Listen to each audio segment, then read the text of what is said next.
right. I think we should be live. We have 2 chats. But it should be working now, right?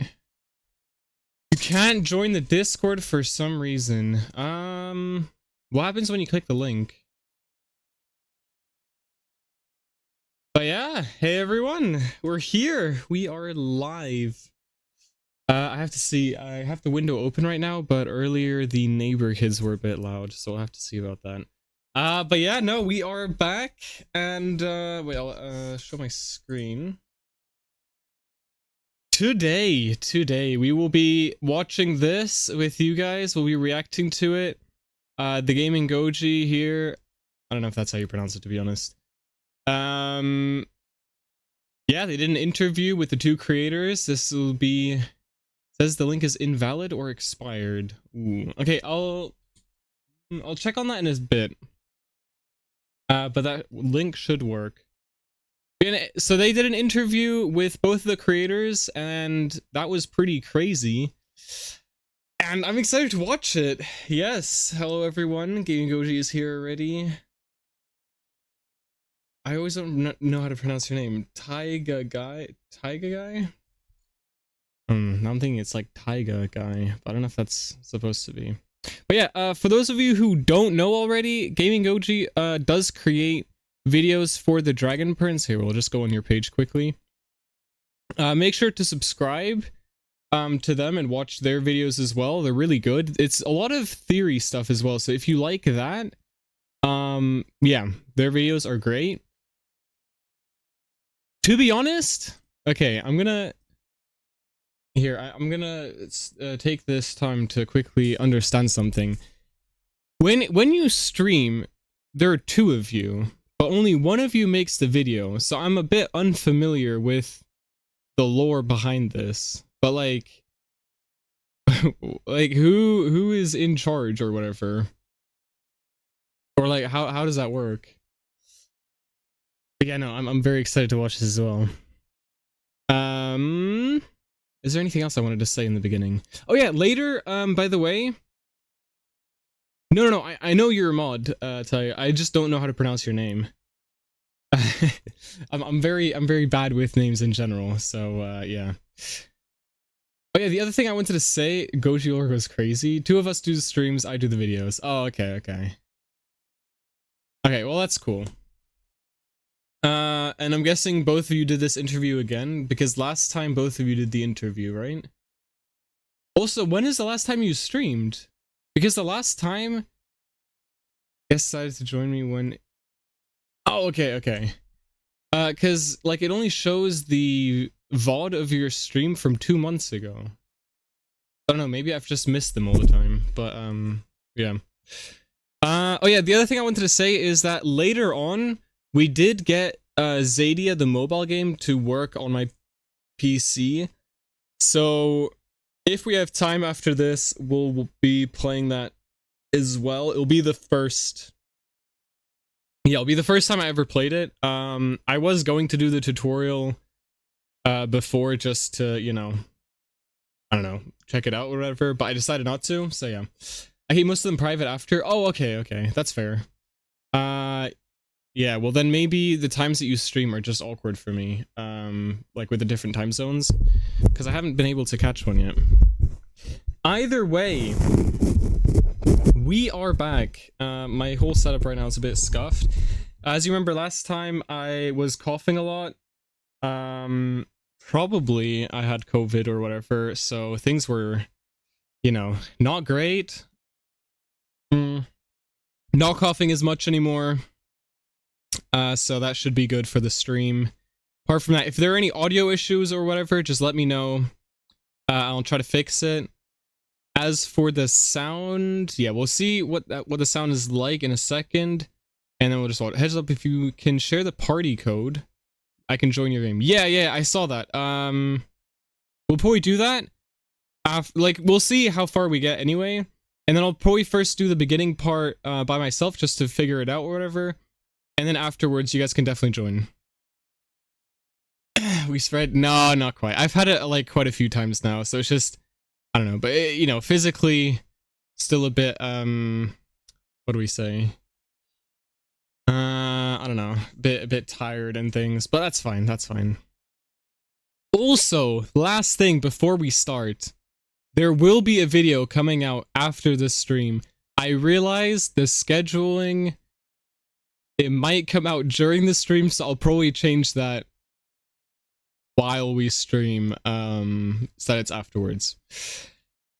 That being said, this is the interview of the Gaming Goji with both Justin Richmond and Aaron Haas. Oh no, that's fine, that's fine. If you, like, obviously, different time zones are different for different people, so don't worry about it. I am very happy to have you guys here. So yeah. Alright, are you guys ready? I've heard this interview gets a bit crazy, like with the lore and everything. I think it is time to see what we can do with this interview.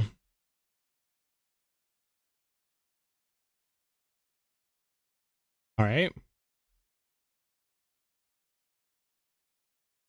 Alright. I realized I did something. It might be important to not have my YouTube muted. Alright, so we restart. Oh, you're on the bus? Oh, good, oh, good.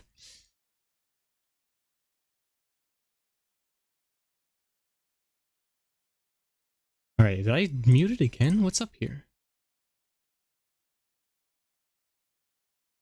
Alright. Now we restart again, this time hopefully with sound. And it's still not working. So now I'm just... There we go! Now we have sound. You guys don't have sound. Okay, I'm Aaron Ihaz. Great to see you again. Alright, so today we have... yeah, no, we audio issues, no such thing. We are completely fine.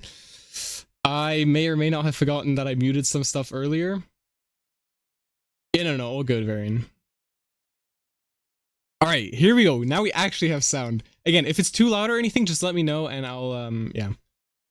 I wish he could do a name reveal. Wait, who? We have two special guests joining us, and those are, of course, the creators of the Dragon Prince, Aaron Ihaz and Justin Richmond. Aaron looks like a Minecraft character. Is crazy. Sure, I'm Justin Richmond. Nice to meet you guys. And I'm Aaron Ihaz. Great to see you again.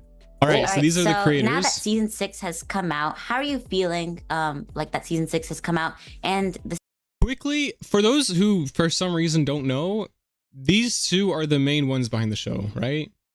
There are probably other people doing the writing as well, but most of the lore ideas come from them.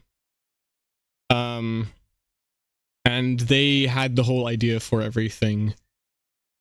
So yeah, that's why an interview with both of them is quite, well, it can be very lore driven.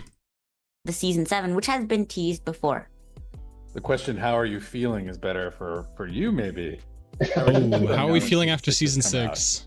I mean, well, it was really good. I really enjoyed it. It was probably like one of the best seasons. That's awesome. Ooh, okay. We got to see, we showed it at Comic-Con. We got to show the all of... Wait, how are we feeling after season 6? It's been like, what, 2.5 weeks now? Honestly, I'm feeling okay. I feel like the season was good. I don't know if this is like weird to say, but I'm kind of ready for the next season already. Yeah, it was good, and it was more memorable than the last two. So yeah. I wish they would tell us more lore about how the show was created, you know? Yeah, that would be cool. Impressed. Comic-Con in San Diego, which was really fun. We got to have an audience come in and watch it with us, which was amazing. Because usually, man, I wish I could be at these events, but I just don't live there. And getting to actually see it with like a crowd of people was really fun. Right, and hear them like laugh and cry and react to all this stuff was really fun. And then we announced. There were people sobbing at the end. Yeah, there were people sobbing for season 6. Okay, maybe gave me depression and joy at the same time. Okay, I don't know. Okay, maybe I didn't feel that crazily about it, right? So it was good. I don't know, maybe. Yeah, no, it was good. It was good. It was good. I'm very happy with how the season went in general. There was something interesting that actually the Gaming Goji did in one of her videos on season 6. It was the review, and you said it was very story driven to show like the backstory of the characters, and I thought that was a very good point. And I think that was great, but at the same time, it's season 6 out of 7. Like, why are we still doing backstories, you know? So it was like it's definitely good to get it because like it was very powerful, but at the same time, like we're kind of deep in the show at this point, so maybe I don't know. Wedding was amazing though. Yeah, that's fair. All right. Well, sorry, I'm stopping too much here. It was good. Amazing. Yeah, because in our previous interview, you guys mentioned that you did do like a watch party in SDCC. I think there was like 2 panels, and you I did really one with want a to go watch to one of party. those someday. That's right. Yep. Yeah. So we had the night before the panel. We had 100 people Yeah. show up and watch it with us, which was awesome. And then we did the big panel the next day. Right, for all But we that's know, really his cool, like to background have has like like a multiple bunch people of like watching leaks. at once, because usually it just goes on Netflix and then only like some of us get to watch it, but like get to watch it together. That's pretty cool. True. Agreed. That's a good 100%. point. To be able to My watch it favorite together way is to quite watch cool. something that I've been looking forward to is I get Oreo ice cream. Justin, you don't even know this. Oh, I don't know this. I've never heard And this. with magic shell, because I love like you pour that Okay. liquid on, and I'm not gonna lie because I'll reveal my secret method for magic shell. You pour the liquid magic shell on top of the Oreo ice cream, and then wait, what is magic shell? Is this an American thing? I'm gonna Google this quick. What is magic shell?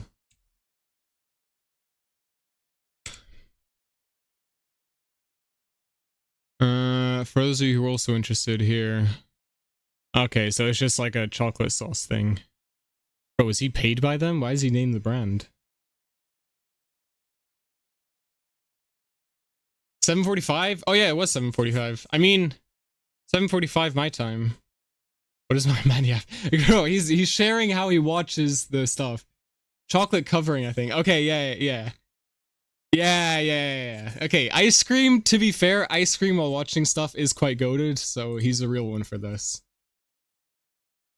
then you flip it so that you're on the bottom. okay. And you pour it again, so now you have a full shell. All right, this Oh, sounds a bit. magic shell enclosed ice cream, and that is my favorite That's a method bit for crazy. watching something I've really been looking That's forward awesome. to. I've been doing that since I was a kid because my dad, for some reason, would buy What? Wait, ice chocolate on cream both and sides magic is shell, kind of crazy. and then we would like watch a movie or whatever. That's like, awesome. Back in That's the awesome. VHS tape days, sentimental and share that. That's great. I got to try it. I'm going to do that next time. Yeah. Yeah, I guess we need to try that next Yeah, time. we tried. Yeah, exactly. Hey, wait. I eat a lot of ice cream, okay? I'm very partial to ice cream.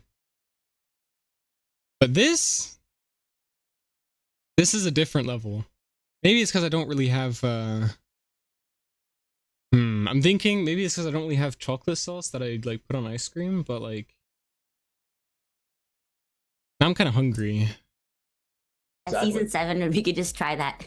Yeah. Yeah. Oh, it's 11:30. All right. Cool. Well, see you, As man. seasons 4 through 6 Sleep passed, well. the show has noticeably gotten a lot darker in tone. In episode Yes. 8, which is probably the darkest episode of the show so far, Katalis of course gets burned down by Solregum, and of course season 7 is titled Dark. Can you tell us a bit about your Okay. Trying to follow the line of reasoning here. I mean, it's interesting like that it's called dark, but I think it's more referring to dark magic. But I'm actually curious to hear the answers. Why are we talking about ice cream? Oh, because Aaron was talking about ice cream. This makes me think that if I ever get the chance to talk to Aaron, I want to talk with him while we both eat ice cream. I think that would be great. But, you know, chances of that storytelling happening are... goals for this part of the Dragon Prince saga, as well as what fans can expect for season 7. I think we were following the characters is what we always kind of do. And so we were following the path of where Claudia's sort of journey. Well, that whole I'm team gonna of people's expect journey they was don't release going, too much right? here. And as Viren separated more and more from from what Claudia was doing, it actually increased the cycle of her pushing away from him, right? And rejecting what, because he was saying like stop, and gave up, and he went to Katalis and all of these things to take at least a little bit of ownership over what he had done, right? And so being able to go into that more was awesome, having enough time to like have both sides of the story being told at once. And so okay, wait, quickly about this. Because I'm thinking, right? I feel like the point in season 6 where Claudia is like kind of thinking, oh, should she do dark magic or not? Like when she decides I should, I feel like, I don't know, for me that didn't work so well. Because it felt a bit forced and like it happened very quickly. So I still hope that in season 7, it's not like a complete flip of the switch again, where now it's completely like full in on it again, where Claudia is like completely back into dark magic. Yeah, it is quicker than I thought too. Oh, well, you were referring to you being back, but hi Fuzzy. By the way, Fuzzy, you have one comment on one of my videos that I haven't responded to yet, and I feel really bad about it. Claudia was overall forced. I think overall, not necessarily. I think the fact that she started questioning, also this screenshot is hilarious. Yeah. No, but I think the fact in general that she started questioning it was good. That was a good decision. It was done well. It complemented Viren's story very well. But the switch back? I don't know. So I'm curious how they'll do it. So also, hey, an Aaron ice cream social would be crazy. Sploosh? It would be. And now I have something that I want to do with the creators, because I didn't really know what I wanted to do, but now I know. We always knew that then when Aaravos got out, it was going to be a really big deal. And how to get there. Like we always kind of knew what was going to happen, but it was like how exactly were we going to get there? So we got to follow the characters down those paths. And then just a shout out to like, all the actors, but particularly Jason Simpson, who plays Viren, and Raquel Belmonte, who plays Claudia, both gave, world-class performances, I think, in those episodes in particular. Yeah, that's really true. The performances were crazy. And then we always knew that book 7 was going to be dark, and so we kind of had to set that up. Okay, wait. This is something I've also been thinking about. You know how we have the timeline of like... Wait, I'm going to try to pull it up. Wait, no, it's not there. Where is it? Here. We have this, right? So we know they want to have another phase. And originally, they always wanted to have 3 phases. But originally, this was going to be phase 1. And then season 4 and 5 were phase 2. And 6 and 7 were phase 3. And then quite quickly, they changed it to season 7 being phase 3. And then they just made all of this phase 2 and this phase 3. And I wonder if the storyline they were going for was more set in the phases or in the actual seasons. What I mean is, was their original idea that Aaravos would be freed in season 5? So that phase 3 was after he was freed? Or was it always clear that he was going to be freed in season 6, and then they just thought, oh, this would make sense to be one phase, actually? We talk about the saga in a bit. Oh, okay. Then I'm getting ahead of myself. Okay, that's actually interesting, because that was something I was thinking about as well. Symbol of dark magic? Yeah. I'm guessing they'll go into that. Heading into the last season. So. Actually, I don't know if that's true. There might have been a moment where book 6 was going to be dark, and we were going to have 7 be... Okay, book 6 dark, and then... Stars, but I can't remember. 7 stars. That's like interesting. a long... Before we ever, actually laid out the plot. There was also a version where book 6 stars was going to conclude. We were going to structure it slightly differently, and it was going to conclude the whole Mystery of Aaravos arc, and then we were going to try to do an entire arc in book 7, but... Yeah, I don't think this was a good idea. having an entire arc in one season is copium. And I think they want to do that because they only had 7 seasons greenlit and they realized they needed more time for Aaravos' storyline.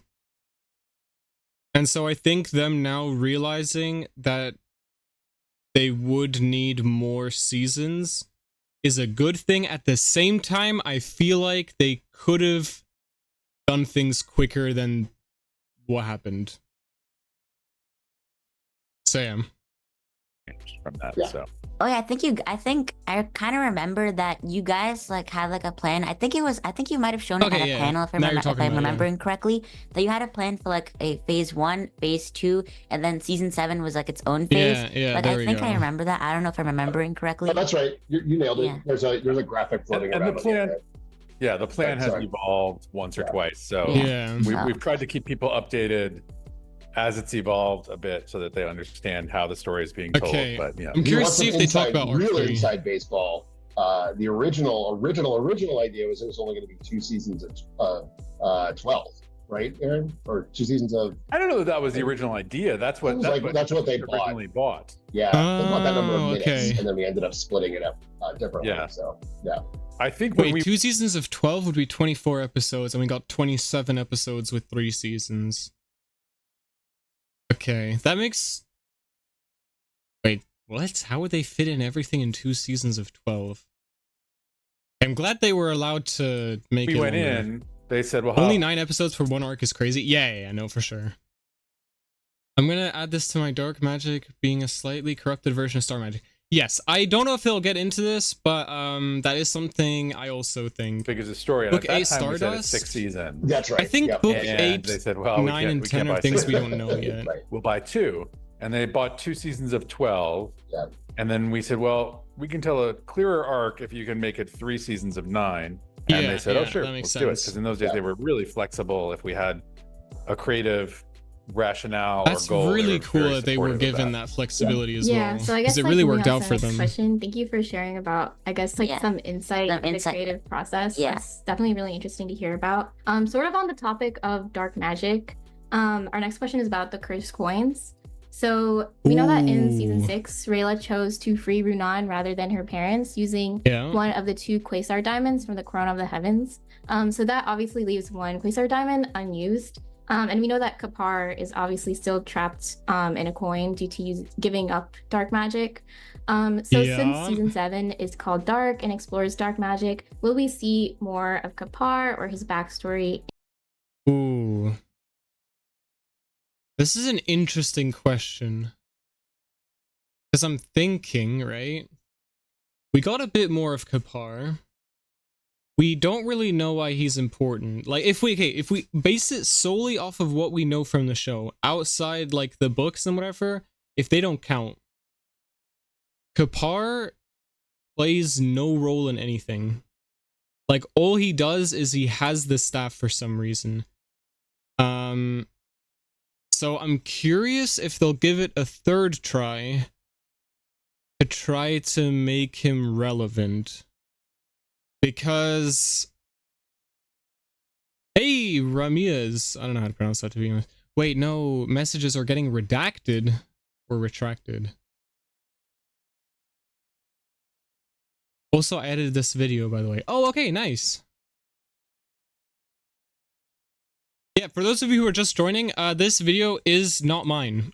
This is from the Gaming Goji, and they did an interview with both creators. We're just reacting to it, so make sure to check their channel out as well. They have some really good Dragon Prince theories and videos in general. Also, if you're interested in Godzilla, they also have stuff on that.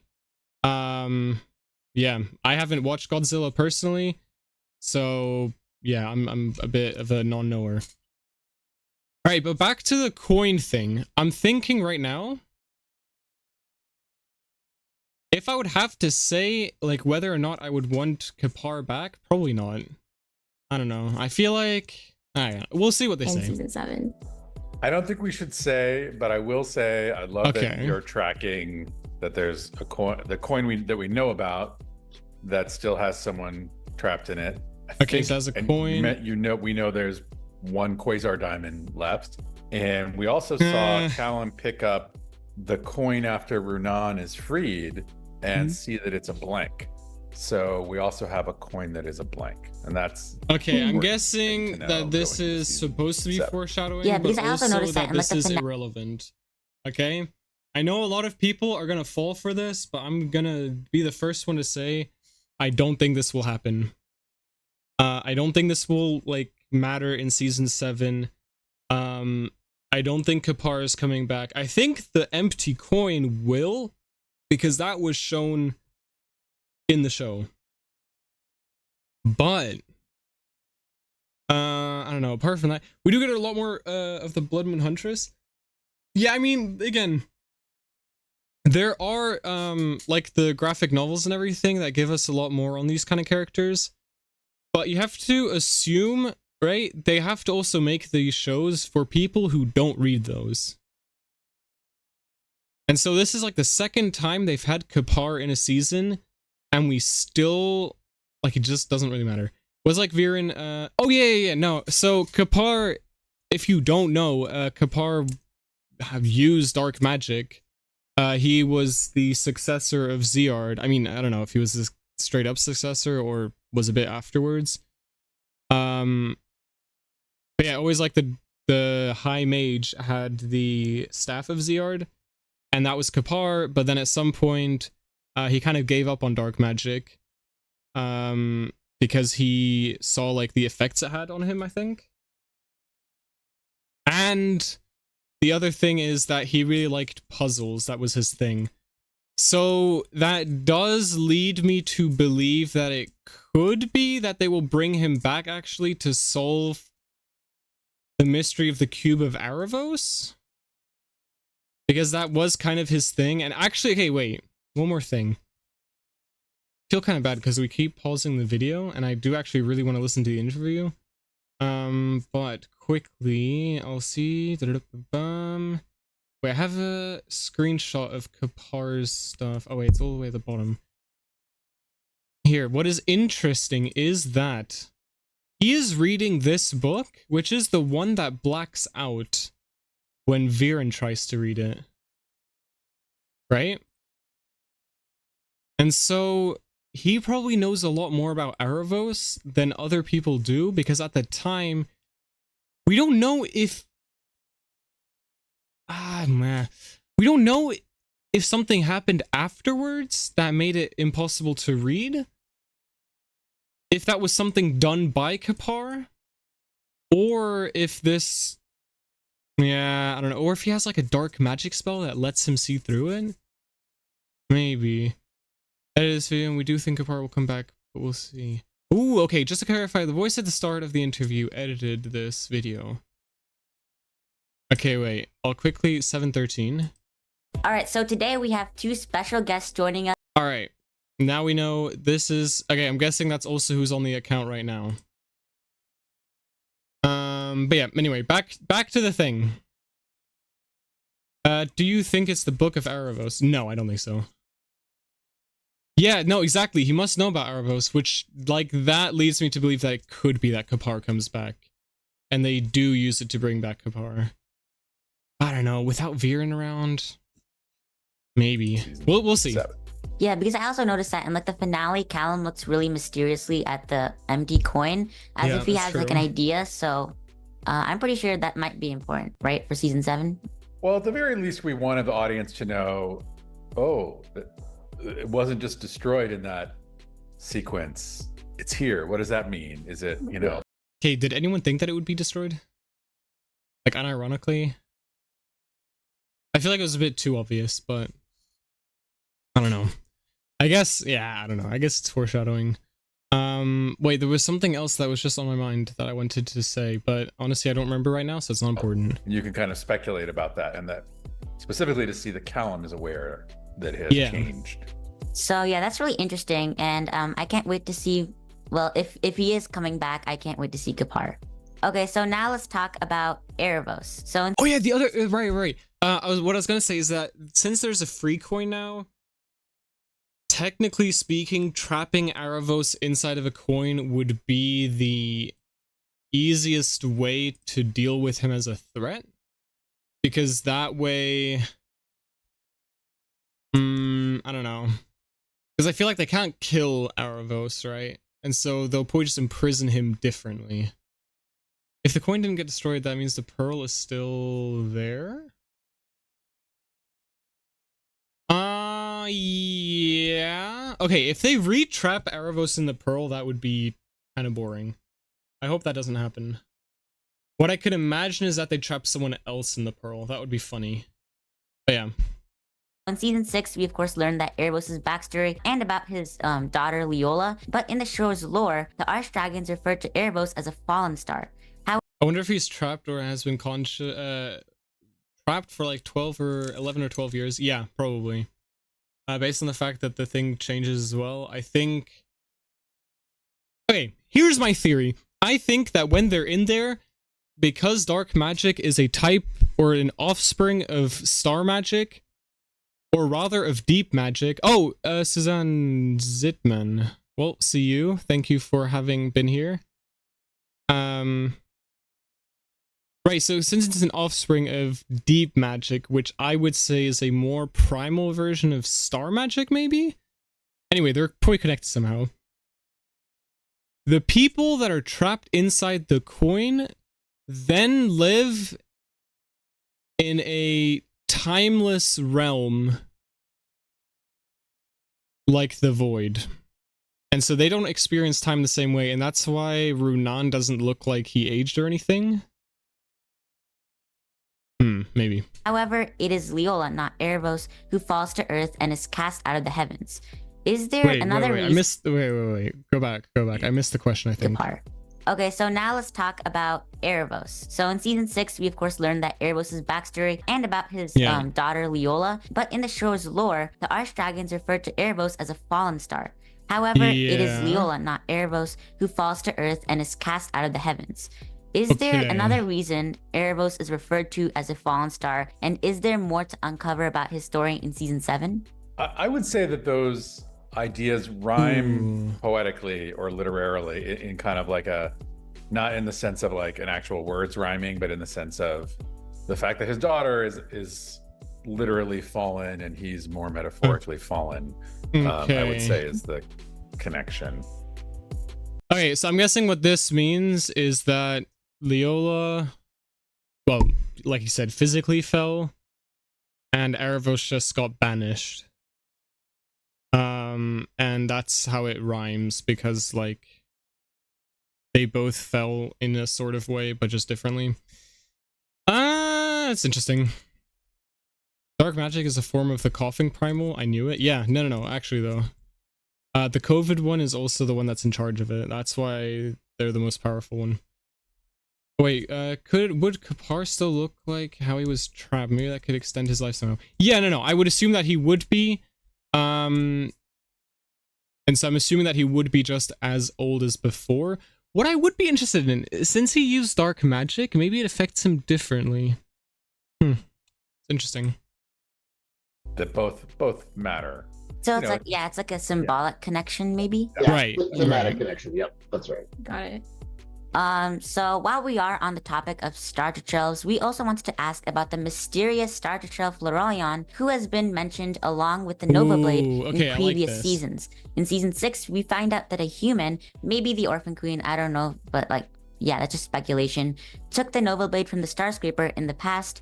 Will the story of... Wait a minute. Speculation that the Orphan Queen was the one that took the Nova Blade.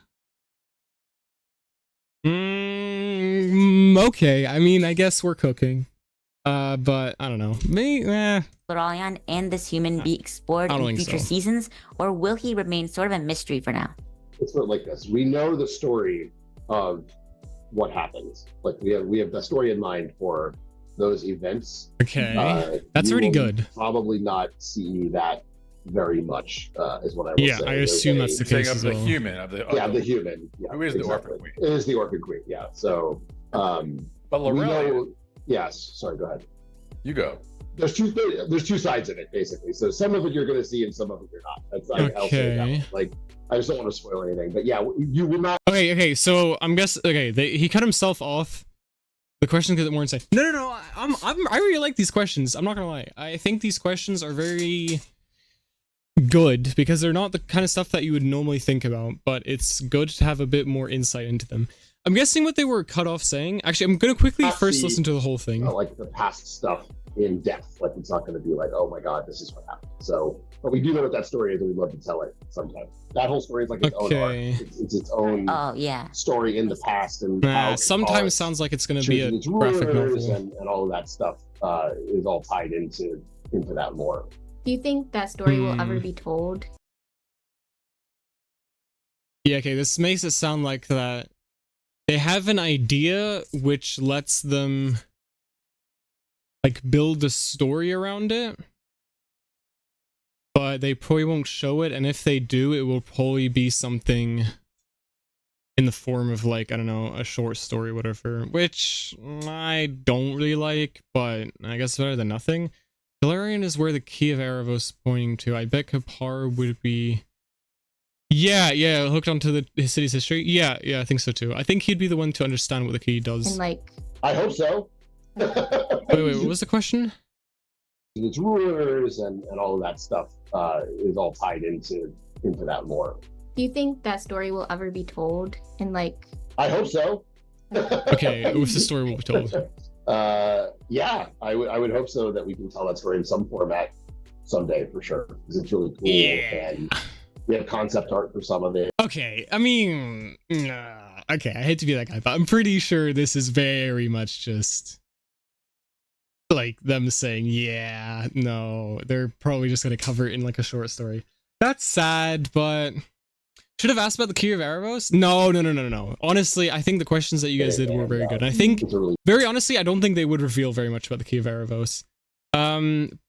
Yeah, if like you already asked questions in the last one about the Key of Aaravos, and I think that's the closest we will get because it was far enough removed from the season where they will reveal it, where they didn't realize what they would say, like how much of an effect it has on things, right? Because I think now if you would ask them about it, they would know a lot better what they can and cannot say. And so I feel like you would get a lot less. So yeah, for those of you who don't know, Gaming Goji did an interview before with the creator, only Aaron, I think. And there, they did ask about the Key of Aaravos. So yeah. I got some strong feelings about the Key of Aaravos. I do. I don't know. Look, the Key of Aaravos is... It's part of like the starting of my channel, so you know, it's got a bit of a sweet spot for me. I was just gonna say, in like 10 years, when you're running a TV studio, like we want you to call us and greenlight. Yeah, that's right.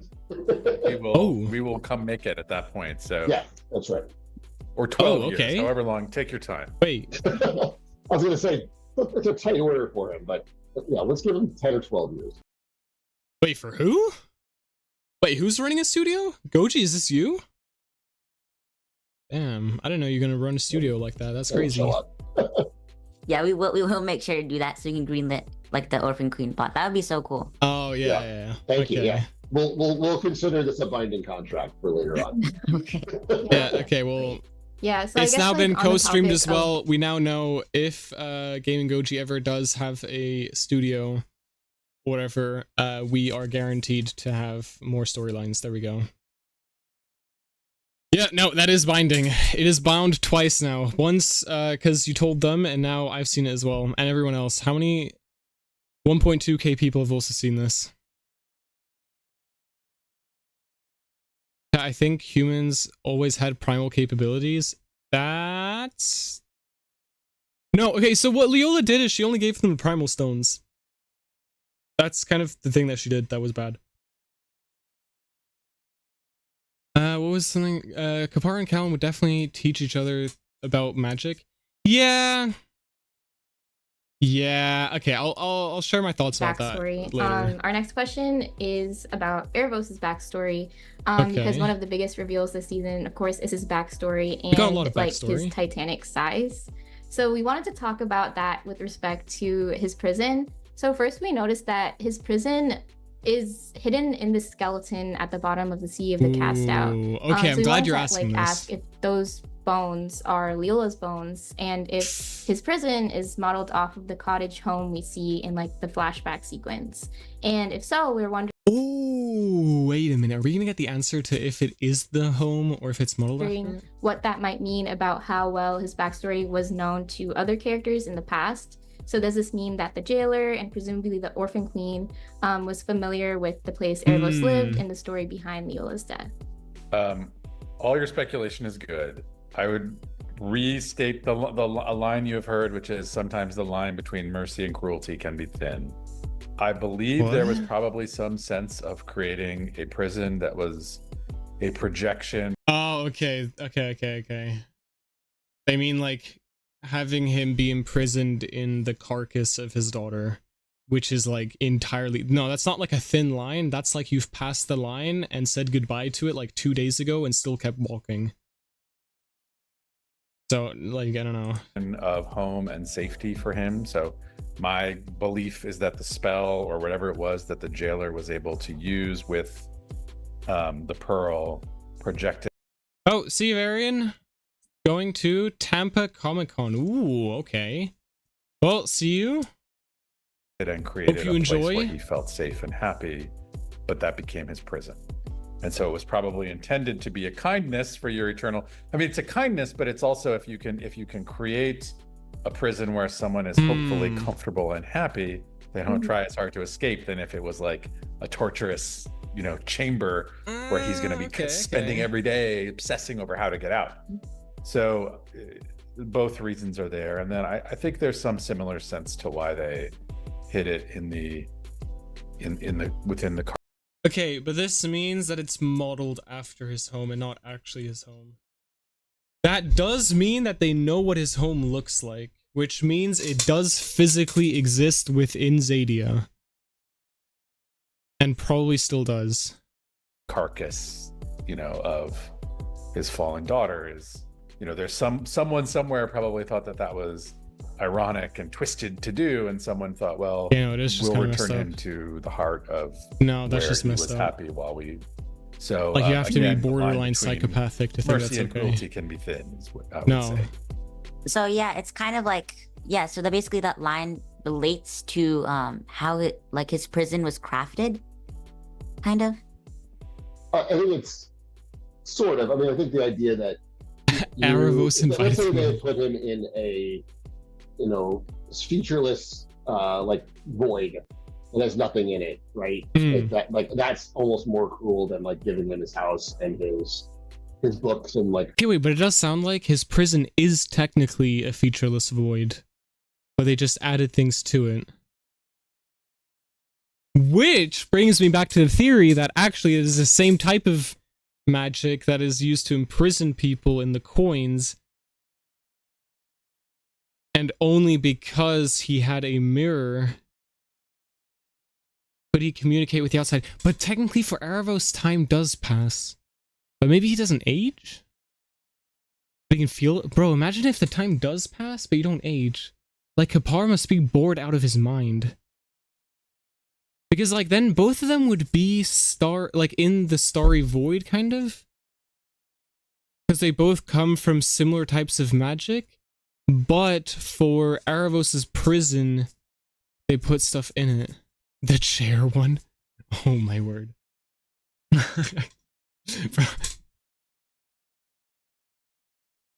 No. A fireplace and stuff that you can do and see, because they don't expect him to ever be able to get out, right? Like the intention is that like they know that they've trapped him and they're trying to put him in a place in such a way. They try to construct with the jailer and stuff to construct a way to keep it so that anybody would ever be able to free him and get him out. But he's really powerful. That makes sense. And so I think building that in such a way that it's not like completely inhumane, right? Now on the other side, you could argue it's pretty inhumane to actually put the jail in the corpse of his own child. Yeah. Right. That's not an argument, that's just the truth. Like Aaron said, like that could be seen as like a mercy or a twist of fate, depending on how you look at it. All right. Kpp'ar would probably read for that time, not even realize that over a decade has passed. Yes, if there were things there, but assuming it's just a void because they didn't put anything in the coin, right? unlike they did for Aaravos, there would be nothing. There'd be nothing to read. So, I feel like no matter what, we won't get the answer to this. And we just have to assume that time doesn't pass. So this is a question for Aaron. So Aaron, you mentioned in our previous interview that STARTOUCH elves exist in the heavens and choose when they want to manifest materially. In the show's lore, it's also confirmed that the majority of Xadians have never seen or interacted with the STARTOUCH elf. Yeah. But in season 6, Aaravos reveals that he used to live in Xadia among humans and elves, with Leola considering them as her friends. Wait a minute. This is probably my biggest question as well. So I'm really interested to see what they say here. You literally got out, you want to see Atticus, and you realize they're both dead. Yeah, no, exactly. If Kpp'ar does get out... Yeah, no, that'd be tough. He also has a cottage and uses the Key of Aaravos to open a spellbook, as was teased in his posters, of course, like the promotional posters for season 6. Can you tell us more about what he was doing in Xadia around that time? Because knowing the danger of the cosmic order, why was he living with other humans? And has there been other STARTOUCH elves living on Xadia at some time, maybe even forming a STARTOUCH civilization? I don't suspect there was a civilization, but you know, if anyone knows about this, it would be the Celestial Elves, who are obsessed with the history and wisdom of the stars and the STARTOUCH elves. You know, why he had chosen to be on the mortal plane with Leola, I mean, it may have been for her, right? For her to have an experience growing up in the world of Xadia and not in the stars or whatever, you know. Certainly we know that Laurellion at least spent some time there. I suspect the Merciful One has been there. So I don't think there was ever like a society, but I think the individual over the eons, you know, I think individual STARTOUCH elves have spent time or hundreds of years or eras. Wait, this... Okay, I'm gonna see if they maybe like expand on it, but this answer kind of doesn't answer it. Because the question is, like, why were they on Earth? And he was just like, yeah, because, you know, they wanted to. But it's like, why did they want to? I guess for Leola is the main reason, but again, like, why does Leola have, as a STARTOUCH elf, the same desires that normal mortal beings would? Because that makes it seem like STARTOUCH elves have the same desires in general as mortals, but then their entire way of living doesn't make sense. So we'll see. Among the mortals, and then... Have you read Lord of the Rings? It's a little bit, it doesn't matter. I was going to use a comparison. Like, Gandalf is a very specific kind of person. He's actually not a human. He's another kind of person, and they sort of travel through the human realms. It's a little bit like that, where there's a few of them that do this, and it's kind of weird that they do, but they have their own reasons, and I think that's a little bit. Okay. I won't lie. I'm not very familiar with the lore of Lord of the Rings. I have seen the movies, which is already something. I did know that Gandalf was a different type of being. I didn't remember that. I feel like in Lord of the Rings, though, they'd probably explain that better, right? Gonna hit the hay, Nish? Alright, man. Don't hit me, though, please. Like, you know, just let Aaron not leak half of the show. No, that's literally what Gaming Goji is for. They're really good at asking questions to make them leak more than they want to. But yeah, no, good night, Nish. Sleep well. Don't let... What's it called? What were you saying? Sparkle Puff Bite, or whatever. To the thing about STARTOUCH elves, I don't know, I feel like it doesn't fully answer the question. It kind of just... I feel like it's a cheap out, but we'll see. What Aaravos is. So sometimes they basically what you're saying is that sometimes they, if they want, they can teleport down to Xadia and maybe, I don't know, live among the other humans or elves. but most of them probably did choose to live in the stars. That's right. There's always... And it's a little more complicated than just teleporting down how they materialize, like literally materialize. But yes, they can do that by choice. Wait, my headcanon is the other STARTOUCH elves weren't accepting of Leola's Aaravos, decided to leave the stars and move to Xadia. Probably not, because while he's in Xadia during that time, he isn't a fallen STARTOUCH elf yet. And I fear that we won't get a real reason as to why Aaravos was in Xadia during that time. Yeah, don't let the little bug pals bite. That's what it was. And what he was saying is that, like, STARTOUCH elves don't just teleport, they materialize, because that's what we learned in Season 6, that they need the stars to align. The question is, if they are kind of like Cosmo, or even more powerful, they should technically know. Right, so, like, for them, time passes differently, right? And so they would probably know when they would want to materialize.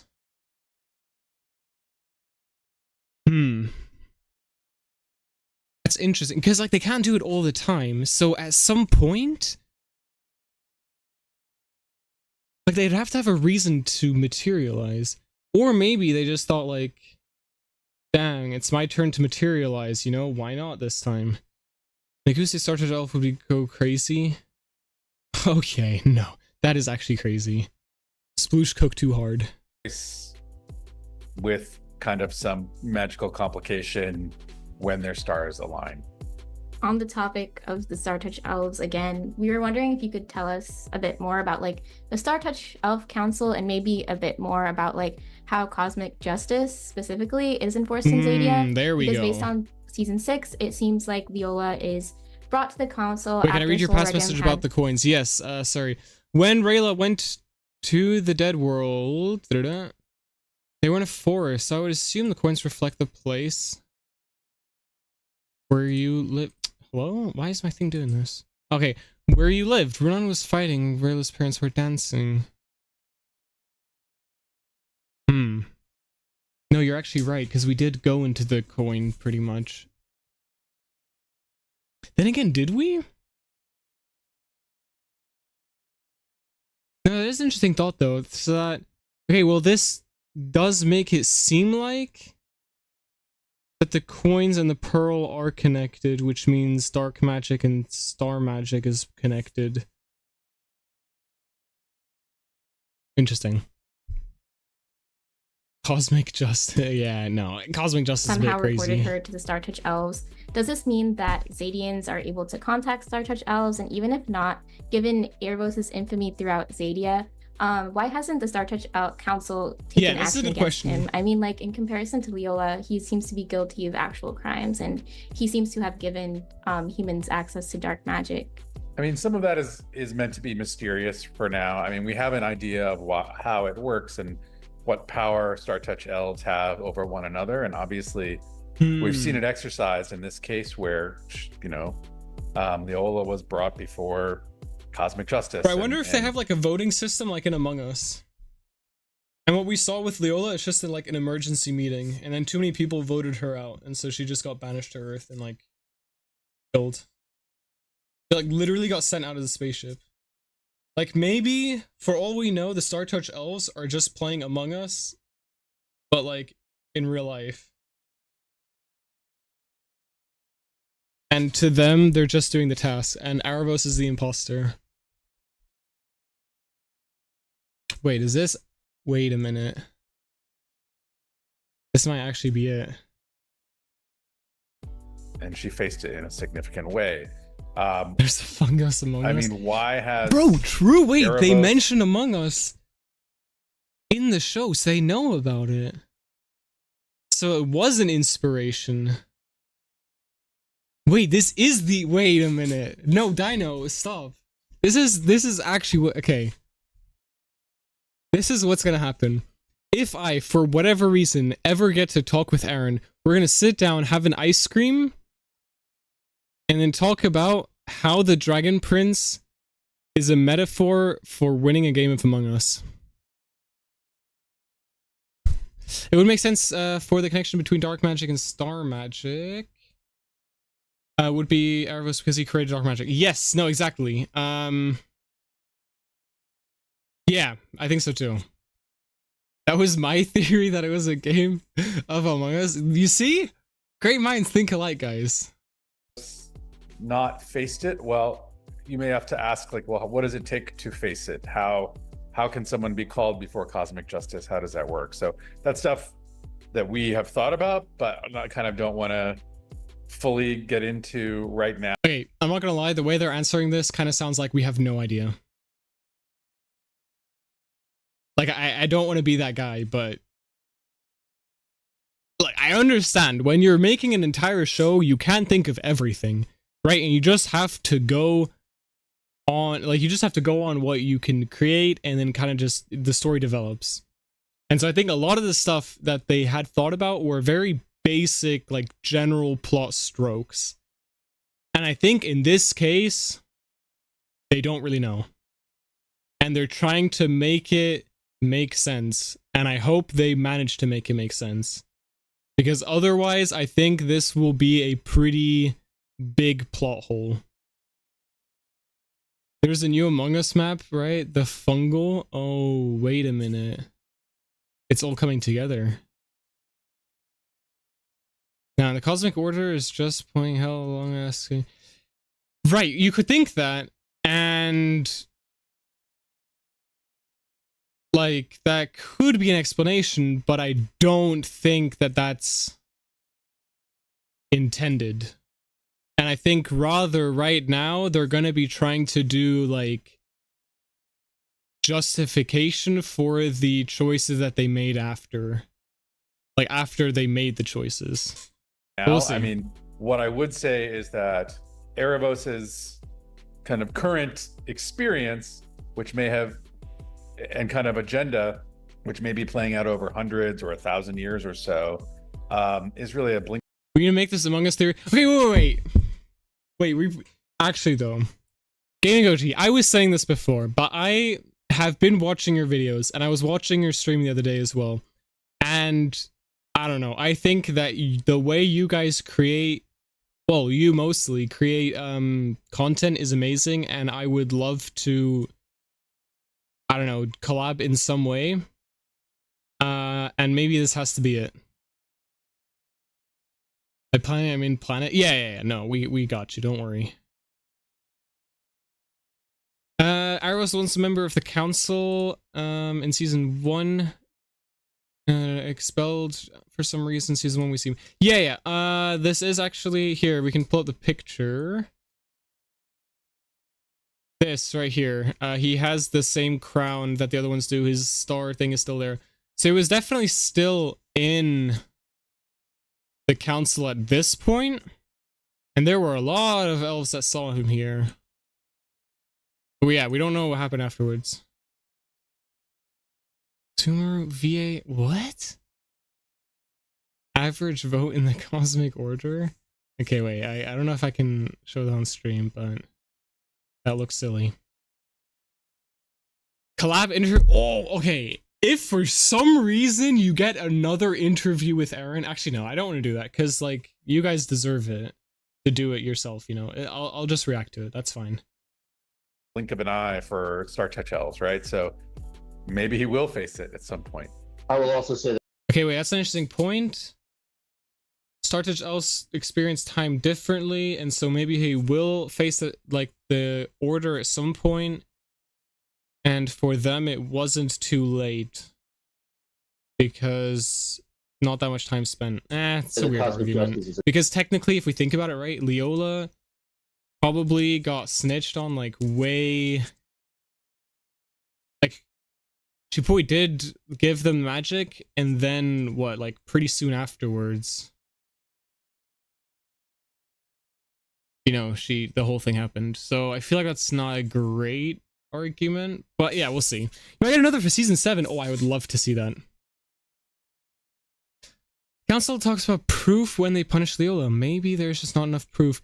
Okay, maybe, but at the same time, I don't think that they work the same way our court systems work, where I'm pretty sure if they have the executive power to just straight up how do I put this, unalive someone, I don't think they care about proof that much. And also they can technically see more than normal people because they live outside of reality, so it's not, I don't know.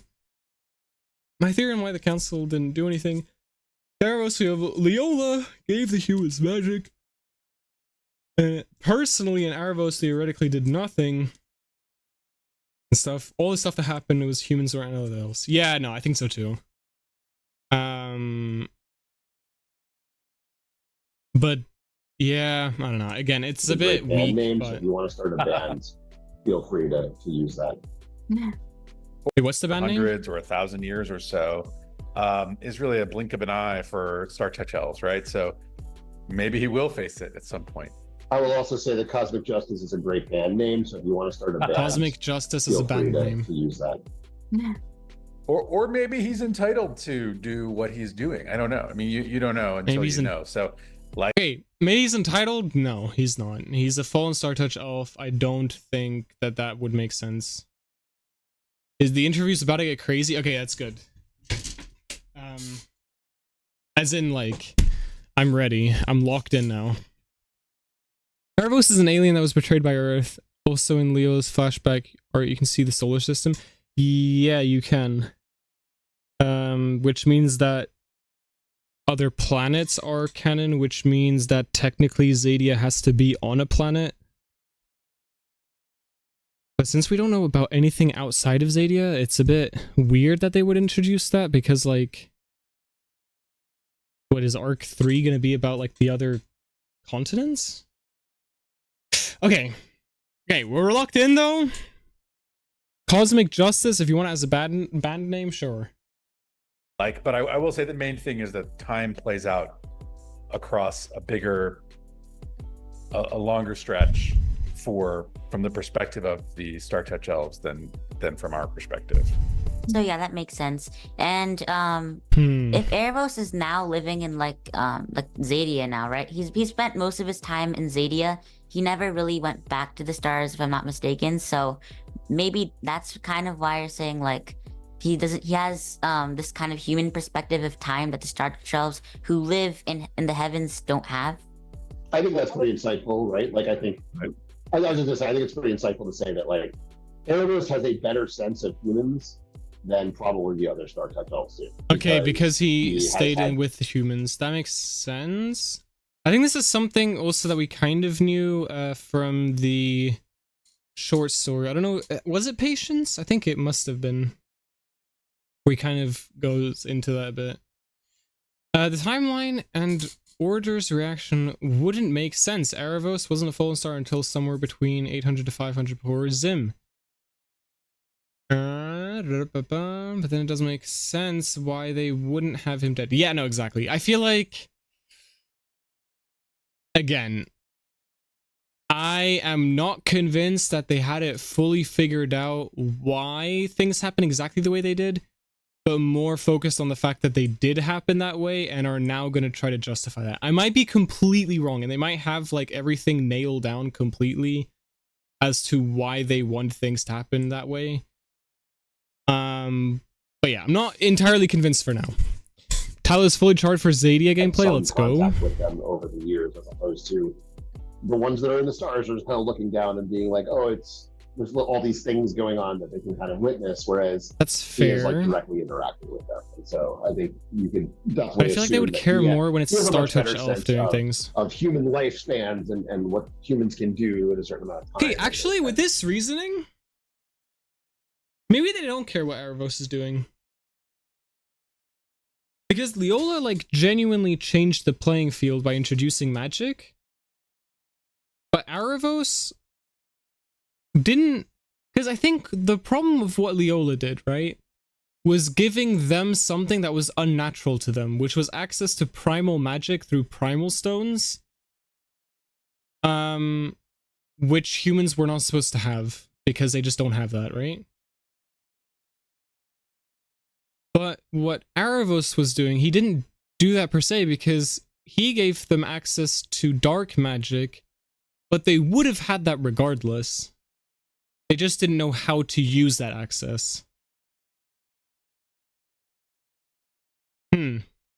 Which then technically does mean that they don't care about what he's doing. I will literally make my own story about the Dragon Prince talking about mysterious space. Ooh, okay. Things, whereas the StarTouch elves are a little more out of touch, that are up in the heaven. Sorry, I didn't mean to cut you off there. No, that's perfect. Cool. Yeah, I guess that's really interesting, because I feel like in many of our conversations about like StarTouch elves, like they're these like immortal beings who don't seem to have any check on their power because they can't really be killed. In the most traditional sense, they can only be killed by presumably like cosmic justice. So it seems really interesting that like at least they would have that sort of check on the power.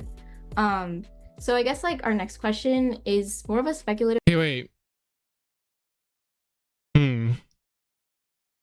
I feel like it doesn't matter if they, like, I don't think it's about them having their power in check. I mean, maybe. I guess that might be Aaravos' goal once he saw that their unlimited power kind of led to the death of his daughter. But I feel like they don't really care about Xadia. And kind of because Aaravos cared, his daughter cared, or maybe the other way around. And then because she cared, she gave them humans. They didn't care that he manipulated humans. Yeah, no, exactly. No, dark magic isn't even just like a cheat. It's just like it's transforming magic within magical things into a different form. Which that's why I think it comes from deep magic, because deep magic, I'm guessing, is like a very like truly primal form of magic that like encompasses all types because it draws power from all types of magic. And then dark magic either is deep magic or a corrupted form that like sucks the magical powers out of the things that it uses, where maybe deep magic wouldn't do that per se, but rather just give you the ability to use it. I think StarTouch elves never cared for Xadia and don't mind what Aaravos is doing to Xadia. They probably just wanted to stay in power or have more power than humans. Yes, but I think, right, so like something interesting you have to consider is if you're saying that they truly don't care, then they have to truly not care. As in, they also don't have to care about having more powers than more power than humans or not. Because I think StarTouch elves are so far out beyond the scope of like normal magical abilities that they know that there's nothing close to it, and it's more keeping Xadia in check by like not giving creatures access to things that they shouldn't have access to. And because humans were not born with primal magic, they shouldn't have access to it. And so they don't care about if it makes humans more powerful or not. They care more about like the morality, so to speak, of humans having access to something that they shouldn't have access to, I guess, because like, you know, they weren't born with it. Giving human primal stones breaks the classic order, but giving out something 10 times worse is not. No, okay, because you have to understand, he didn't give them dark magic. They technically always had the ability to do dark magic, because dark magic is literally just taking magic from other things and transforming it into something else, right?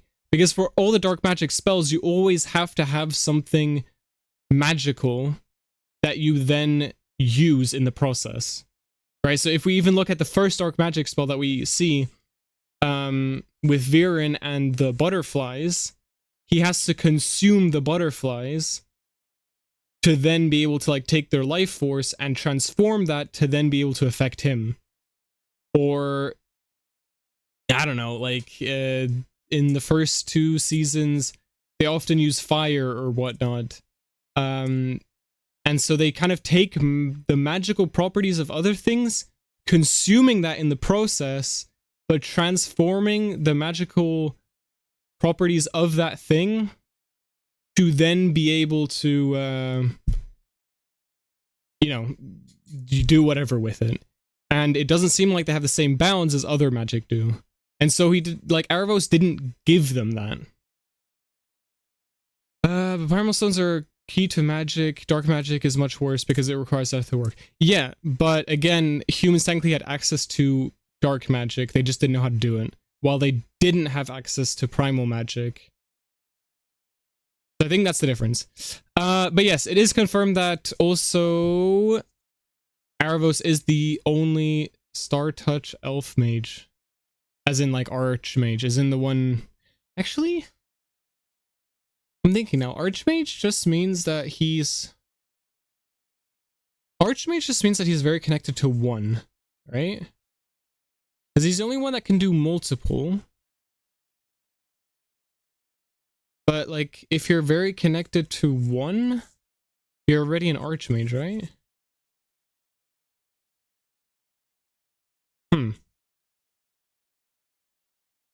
Yeah, now I'm thinking, because, like, technically, like, they could... Like, other StarTouch elves might also be deeply connected, but I guess if they confirmed it, then yeah.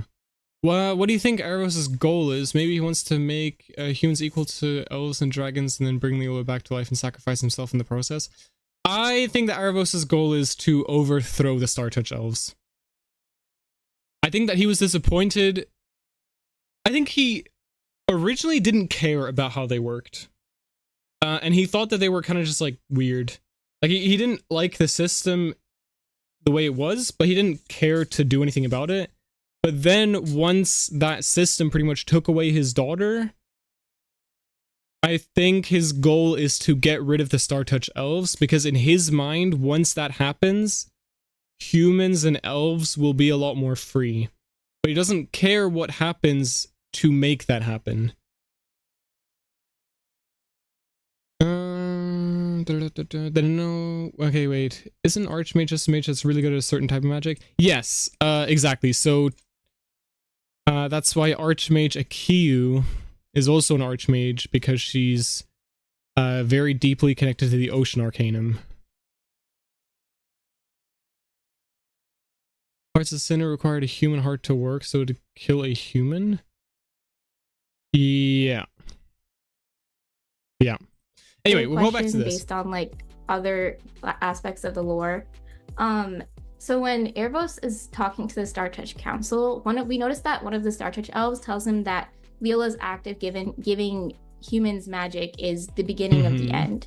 And in Tales of Xadia, there's mention of this artifact, which is like the claw of a void dragon that's called an Etiam et Finis, which is... According to an old legend, the bone of the void dragon once fulfilled the wish of a king who wished to forever be remembered, although this name has faded from history. Wait a minute. I think we're all thinking the same thing. But maybe we're not. But, like, this guy looks a lot like Harrow, so maybe... Is this him? Is this how he was forever remembered? Or was he just eaten? Is said to have granted a person's wish. So similarly, the first mention of Leola in the series is when Rayla points out this constellation named Leola's Last Wish. So we're sort of wondering if there might be a connection between what the StarTouch elf is talking about with the beginning of the end and this void dragon artifact, and if there... Wait, what's the connection to the beginning of the end? Harrow is a StarTouch elf? No, it's more just that since he comes from a line of kings, I'm assuming that his forefathers looked similar. And that because of that artifact, he had the chance to do that? I don't know. Before this interview came out, I thought Team Zim would get a Void Dragon Claw to get Leola back, or destroy Aaravos forever. I hope not. But maybe. There isn't. Wait, hey, I'm joking. Wait, which one did you say? Oh, no. But, like, I don't think you're that far off. Could you talk a little bit more about Leola's last wish and what implications that might have for the story in terms of it being like a constellation? They're not connected. So those are two separate things. The Void Dragon Claw is more like a relic of like an ancient magic relic, basically, and it's not. It just happens to share the same thing. It would be like having a dragon fire armor and a dragon fire shield, and they're different things, but they kind of share similar names. But they're not the same thing in terms of. I'll hand it to Aaron for Leola's last wish. Yeah, and I would say you will find out more about some of that in season 7. I'm guessing what we'll find out about is the dragon claw thing, which I don't like. Please, I don't want to have like another thing that they're searching for, and that like everyone is just trying to go after this one thing, and then with it, I don't know, all the problems are solved, and the dragon gang will need it to make a wish to like get Aaravos away, and Aaravos needs it to make a wish to bring Leola back, and just like all of that seems completely unnecessary. Harrow is a STARTOUCH elf. He had a damn Key of Aaravos. No. Again, I think the only way that any of this would work is saying that because the guy wished to be remembered, he had a place in the STARTOUCH Council, which makes zero sense now thinking about it. Okay, if that's actually the case, that's not very good writing. Don't do that, please. I just came up with it in like 2 minutes and I already realized it's not good. Please tell me that they like realized this beforehand if this is the direction they're going. Because like, why would a human have the same concept of things as STARTOUCH elves? Okay, yeah, no, that is wild. Yeah, no, exactly. No. I want to see a void dragon. Me too. I think we will get a void dragon.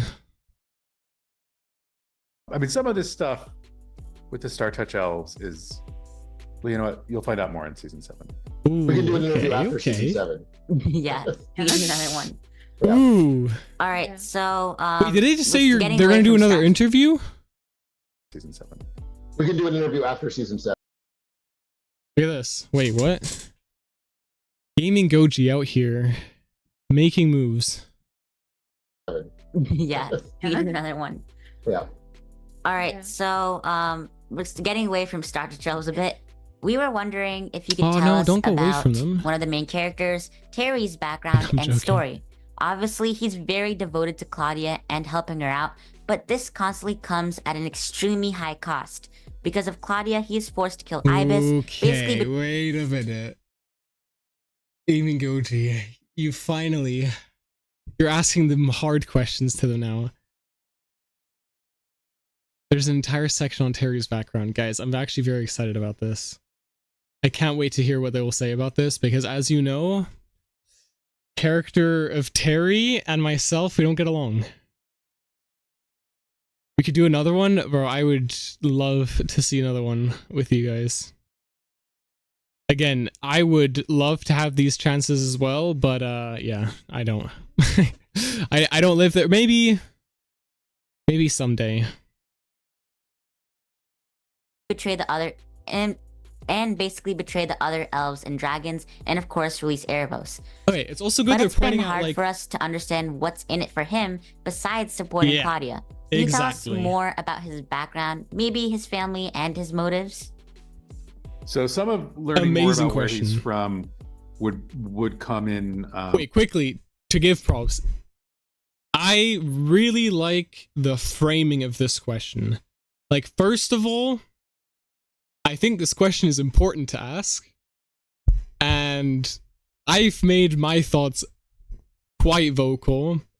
I don't know, actually, you know, the thing is, I don't actually know how much I say it, like, to you guys, because I know I say it a lot to my, like, real life friends who I talk to, like, about the Dragon Prince. But no, this is the big problem I have with Terry. And so I really like the way you framed this as well, to make it very clear what the question is. A story we wanted to tell between season 3 and season 4. We used to call it book 3.5, which is largely focused on Claudia's journey into Xadia over the 2 years as she's trying to do everything she needs to do to bring her father back. Okay, wait, Hannes, I just read your thing. No, that is actually no. Look, no. What if long ago Aaravos did naughty things on the orphan queen and then the bloodline got Starblood? No. I'm just gonna say no. Like that would go against everything we know about any of the characters. That didn't happen. But it also That's has crazy. the story of Rayla as she tries to hunt for Viren and fails. You know, and it ultimately has Claudia meeting and falling in love with Terry. So that's where you would have some of that story.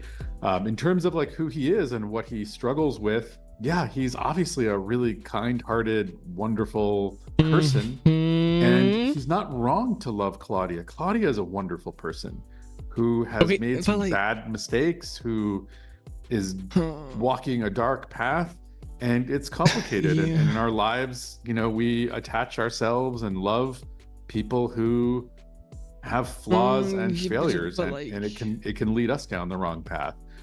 Where does that stop for Terry? Where does he say, stop, I can go no further? Like, I don't know. Okay, no. First of all, sploosh, yes, it would be. That's why I said no straight away. I'm gonna hope the answer gets better from here, but like, no, this is not okay. First of all, he's pretty much just saying, oh yeah, we have the Rayla problem, right? And like, Terry's a part of that. Wouldn't it be cool if we knew more? And we're like, yeah, we would like to know more. Can you like tell us more? And he's like, yeah, so we have like the Rayla problem, right? And like Terry falls into it. But it would be like really cool if we could know more. And so it's like a non-answer, but okay, I'm just gonna listen to it fully. But okay, I'm just gonna hope it gets better. Or does he redirect her onto a different path, you know?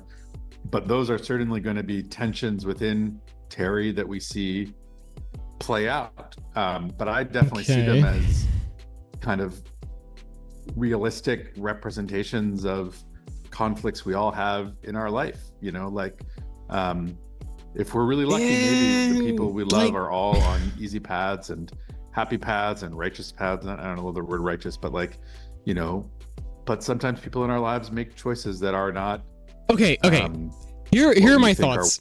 I feel like there could be more to this answer. Yes. And I'm gonna be honest with you, Goji, I don't think they have an answer. And the reason I say this is because so far we haven't seen anything in the show that makes me feel like they have an answer. And so I think, like I said, your question, first of all, a good question, and second of all, very well put.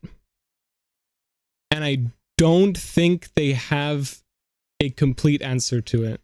And I think what they were trying to do with the whole Terry thing is go at the idea of a... Okay, I said this on Twitter the other day. I said that their relationship was toxic, and people disagreed with me very dramatically. But I think they wanted the relationship to come across toxic. And the problem is that we haven't seen a reason, a normal reason for Terry to want to be with Claudia, right? And so that's, I think, the biggest problem, where the only reason that we have seen that he wants to be with Claudia is like self-contained, is he wants to be with Claudia because he wants to be with Claudia, right? Which at that point, like, why not be with someone else that like doesn't make you have to do all these things? You know, of course, love makes you do all sorts of weird things. And I think that's also something that they want to cover. Like Aaron just said, you know, people are not perfect, obviously. They've done other bad things. They still, you know, like, it's still perfectly fine to love them. Which, yeah, that is true in the sense of it, like in real life, that is true. However, if you're at the point where you want to date someone where all anyone sees is like borderline psychopathic things and not really much else, people are gonna start being worried what you see in that person, right? And we haven't seen anything, even in moments where there aren't any other characters, what makes Claudia special. We've seen what makes Terry special a lot, right? Because Terry has done a lot for Claudia, but Claudia kind of hasn't done anything for Terry either. And so it's just like, I don't know, the whole thing is a bit weird, and I think their explanation for it is a bit too... I don't know. I think the problem is just they don't have a real answer, and so this is the best they can do without just straight up saying like, yeah, no, I don't know. Like, we just wanted her to like be with someone and this was cool. Petition to get Claudia into a psych ward? Yeah, definitely. I think all of them should definitely go into a psych ward. Did a theory about that? Oh, okay. Maybe Claudia will trap Aaravos because he will discover the truth about what Aaravos did. She knows, I think. I think that's kind of like the problem. I think someone will try to reason with her and then Terry will do the same. Yeah, but again, that doesn't... like... It's kind of too late for that, because they've already been together for too long. Bro, also, Ramirez, you have to chill. Like... It was funny, maybe, in the first part, but like, at this point, it's a bit... Every person in the show needs therapy? Yeah, no, for sure, for sure. I mean, if you witness your dad getting assassinated, like, really young, like, you know, you kind of need therapy anyway. Or if you have to be an assassin really young, or, like, anything. Why do you think Ezrin can talk to animals? Okay, that's a completely different thing. But yes, I would assume so. In some way. Anyway, we'll hear out his answer fully. Wise or good choices, and you still love them, but how do you deal with that? Okay, yeah, no, I don't know. You still love them, but like, why do you love them, right? Because here's the thing, if we got, in the very beginning, a bit of a backstory to Terry, we understood why they were together, I think their entire relationship would be forgivable. And this, like, all of this would make sense. Like, everything that Aaron just said would be completely fine as the, like, you know, the last thing to say about it. However, since it already originally doesn't make sense, all of this comes after that point. I don't have an answer, but okay, he doesn't have an answer. GG. We're posing the question. Yeah, that makes sense, because like Terry was really devoted to Claudia in these seasons, so it does make sense. Like, okay, maybe it's because Terry really cares about Claudia for a reason, but yeah, I'll just leave that up to book 3.5. At this year, and about the whole book 3.5 thing, like, that's not good writing. Again, I feel like I'm worried that people think I don't like the show with how much I criticize it, but if, like, I really like the show, right? But I think that especially after season 3, there were just some questionable choices made that I would have loved to not have been made in that way, for it to come across better. And I think the whole idea of there being a book 3.5 inherently is a bad idea, because that means that you are telling an incomplete story from the jump, and that's not... They're desperate, give them a break. Thank you, Goji. I think, yeah, I don't know, it's just, I keep worried, because very honestly, I do interact with people on Twitter sometimes, and they're not very happy when you criticize things. That's Twitter for you in general. I don't know why, for some reason I thought the Dragon Prince people would be a bit different. But, you know, I don't know why I expected anything from that site. But again, that's not against the people that I was arguing with or whatever. I think it's just generally how you perceive things when you're on that site. But yeah, there's just some things that I think, I don't know how to explain it, but it's just the way they approached it in a incorrect way to make it come across as a complete story, and they ran with it. And right now it feels like they are trying to fix those problems while also trying to progress the story, which is incredibly difficult and makes it feel slower, which then in turn makes the whole thing feel worse. And to balance that is also really difficult. And so I feel like the whole Rayla problem of them, you know, that's just the gap between season 3 and 4 and that huge decision and everything. There are a few things that obviously got decided. First of all, that Claudia now has a boyfriend, Rayla left and everything. It's just, I don't know, it was like a start to very many not very great decisions that had to happen because of the original problem. Wait, also not good writing. RAYLLUM was probably the worst thing in this show. You should criticize it. Goji, I'm not trying to get like cancelled or anything. This is my opinion. Okay, well, writing this on the internet where nothing will be forgotten. I mean, at this point, you have a death wish or something. RAYLLUM is bad writing represent. Okay, the thing is, I agree. RAYLLUM got overrated in season 5. No, okay, I love RAYLLUM, but they got so many problems. It's crazy. Yeah. And okay, but I think the biggest issue with criticizing it is that people that really like the idea of RAYLLUM don't really care about writing, right? Because for them, the main thing that's important is to see their characters together, and they get that, and the show, like, you know, delivers on that front, and so they feel like it's fine. But yeah, no, I definitely think that RAYLLUM is a big example of that. I think maybe I should just make a video on that, because it will definitely get like way more views than it should, because of the amount of people that will see RAYLLUM in the title and be like, oh my word, this guy's all got it all wrong. These guys are perfect. Slightly disappointed though, yeah. You know, exactly. I gotta first build up a rapport, so that when I do out my position of a RAYLLUM criticizer, I won't instantly die. I mean, like, you know, internet-wise.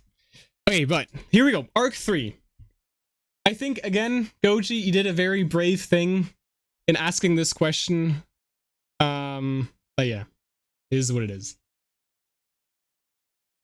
There's some things I don't like, so I criticize it, but if something looks good, I like it. RAYLLUM is bad, though. I mean, like, okay, entirely, I wouldn't say it's bad. But there were definitely a lot of things that don't make sense and inherently are bad messages. Don't get stuck on RAYLLUM. Yeah. Let's move on. I want to actually watch the interview, because right now we're getting into the weeds of it. We just had like a very good question. Right now we're getting to Arc 3. I'm very like SDCC tense. Panel. It was announced that we would potentially be getting 3 more seasons of the Dragon Prince after season 7. Can you talk a bit more about the future of the Dragon Prince saga and what fans can expect after season 7 comes out this December? Sure. We have a story to tell. Ooh, that is past season 7. It has not been picked up by Netflix or anybody, so it still remains a future goal for the project. Wait a minute, this means that they're looking for other publishers, maybe. The season 7 is going to be an amazing culmination of everything we've set up for the last 6 seasons, and so you could think of it as like the end of a part of the story, right? Like there's always going to be more stories to tell in Xadia. This is good. This is a concrete beginning and end. Season 1 to season 7 is like a very specific set of this is very good times, and it'll be very satisfying. I hope that everybody sees the end of it and gets a sense of it. That being said, because we've been scheming on this thing for a while now, we have stories like we said before that are set before, like the Orphan Queen, and some other ones that we thought of, as well as ones that take place afterwards. And so we would love to be able to tell those stories somewhere, especially the ones that come afterwards, which is very specific arc and set of characters. But we need everybody to watch the show and tell everybody they know to watch the show, so we can get big numbers and get Netflix to be like, yeah, let's do more. Okay. But yes, we would absolutely love to tell the post-7 world, and it'll be a very cool thing when we get to do that. So, and you might be the one who greenlights it. I don't know. So we'll see. Right. And I will say that the third arc involves some new characters. Okay, wait. I need to quickly mentally prepare myself for this. He's talking about season 7. And I don't know if I'm ready. Some new characters, okay. Some of the characters from the first 7, the ones who survived season 7. What? Okay, I've seen this clip on Twitter, but I didn't realize he just dropped it like that. Wait, what? It'll be a very cool thing when we get to do that. So, and you might be the one who greenlights it. I don't know. So we'll see. Right. And I will say that the third arc involves some new characters. Some of the characters from the first 7, the ones who survived season 7. From the first 7? Okay, wait. From the ones who survived season 7.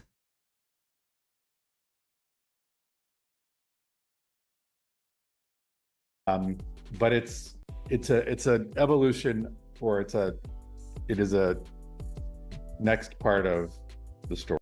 Okay, wait.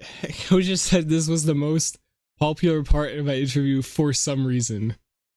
What do you mean for some reason? Bro, what? On your interview, they literally just said, oh yeah, for the ones who survived season 7. Okay, the thing is, knowing Aaron, he might be trolling. He is a known troller.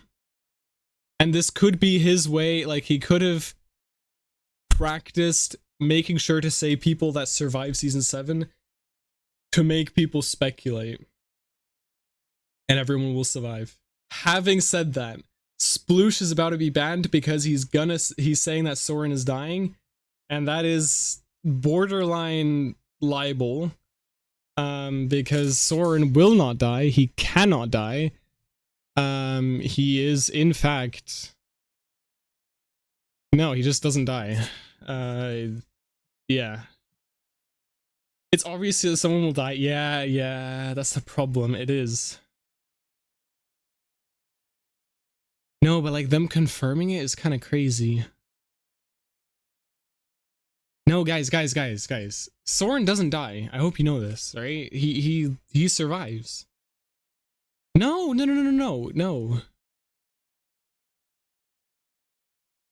You think he will help? No. We already had the Soren almost dies arc, right? In season 2. So we don't have it again. Instead, we will have, I don't know, let Ezrin die. I mean, he, like, like, do we... Okay, I can't say that. That sounds a bit too harsh. But, like, Soren can take over. You know what I mean? But if Soren dies, who's going to take his spot? No one. Because no one can. For me, Callum should go bye-bye. Ooh, that's a tough one. Okay, the thing is, that could actually be. Because, first of all, I don't know if the voice actor for Callum really wants to do this for that many more years. So he could be like, oh yeah, if you have like a good story reason to let me die, at this point, bring it. Ezra is so boring as a character, but the plot with Anya will be ruined. No, it will just make it even more beautiful. That he will sacrifice himself for her. Wait. story. Yeah, I can't wait to see it. And yeah, of course, we have to know that that has to also get greenlit, like seasons 8 to 10. So I hope it does. So tell everybody you know. That's the best way. Okay, tell me who would die right after the call, no cap, definitely. Okay. Okay, the thing is, I know you're saying that sarcastically, but at the same time, like, maybe. No, Aaron wouldn't do that to me, right? He wouldn't let Soren die. He should know that that would affect me personally, and since the show is tailored towards me personally, that can't happen. Soren will only be heavily injured and that's it. Yeah, but someone will still die. Let's kill Rayla and make Helm. No. Rayla won't die. Okay, the people that we know won't die are Rayla. That's about it, actually. Because Claudia could die. Because, like, how else would you solve the whole Claudia problem, right? Because I feel like they won't be able to get the whole switch back to being a good person for Claudia in one season. So how do you solve her arc without just killing her off? Soren could not die, so Soren is obviously not dying. Ezrin, for all I care, could die because, yeah, his role isn't as imperative, but at the same time he's a kid, so it's unlikely. At the same time they killed off Leola, so that's apparently, that doesn't matter. The joke he didn't? Nah, Goji, I don't know. I'm kind of scared now. No, it's all good. I don't know. I get, like, all of them. Terry could even. Way to help. Worst case scenario, we'll write it and perform it as a puppet show. Okay, there we go. Yeah. Yeah, that's I right. would watch that. Okay, no joke. If they do that, actually, I can't do puppets. I was gonna say you should let me do it as well. But guys, can we petition for the fact that if an Arc 3 gets announced, that I can be in it as a as a character who interacts with Terry, not Terry, Soren, because he will survive anyway, right? So a character that interacts with Soren. At that point, my dream will be complete. People come up and play parts. It'll be great. Yeah. Do you Sounds have good. anything to maybe hype up season 7? Besides Anything just saying more? it's awesome. Which it is. Yeah, I mean, I think the biggest thing is, like, we put everything on the table, so there's a lot of stuff that goes on. It's a very cool season. And you will see things that you might not expect. You will see things that you might not expect. Okay, what is the first thing that I can think about that we wouldn't expect? The hippo taffy monster appearing. Alright, so it's confirmed. Can you do voice acting? I mean, I can, yeah, I guess. No, actually, I have done acting before, so yes. Technically, voice acting shouldn't be that far off. Wordle, yeah, no, don't worry. It's awesome. It's an awesome season. You can check it out. Packs a lot of things. It's gonna be a lot of things happening because, of course, it is the finale of this saga, I believe. So yeah, it's gonna be really big. So like, Oh, Amaya or Janai are gonna die. Yes. Yes. Amaya definitely dying. Janai getting eaten by a Star Devourer dragon accidentally. And Gren is going to end up marrying the French girl. I don't remember her name. Yeah. Did you want to go into like? Yeah, we have some other fan questions because yeah. Oh, okay. For the fan questions, first of all, I saw the post too late.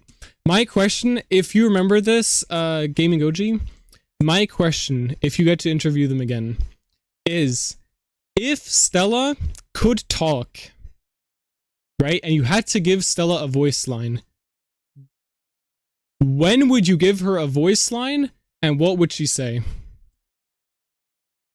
Yeah, we gathered some fan questions. I made a community post earlier today asking for some fans, like if you could. I asked this. I put this down for Real James's interview as well. He didn't ask it. I was very disappointed. Ask the creators anything, what would it be? And we got some responses, and we're just gonna pick, like, I guess, how many do you want to do? Both of them? Yeah. So for the first one we got, it says, are we going to get more elf lore in season 7? As the seasons went by, we have yet to see anything about the other elf kingdoms aside for the Sunfire one, and we have barely seen any Tidebound elves or Earthblood elves. We'll just have to see. No, I was just about to say something about the question, and then I already heard the beginning of the answer. Whatever, we'll just hear the answer, and it's gonna be disappointing. I mean, the story, as we're gonna do a season 7 that's focusing on characters we know, things tend to like focus. I mean, there are new places and new characters, but in terms of exploring like all new regions and things like that, one of the ideas was that for folks who want to check out the Dragon Prince Xadia game, that's a way to see. No, stop doing this. Stop. Pause. Aaron, let me speak to you. Grab your bucket of ice cream right now, okay? And let me speak to you. Don't do this. Please don't do this. Give us the lore you want to share in your show. Don't give it to us from outside of the show, okay?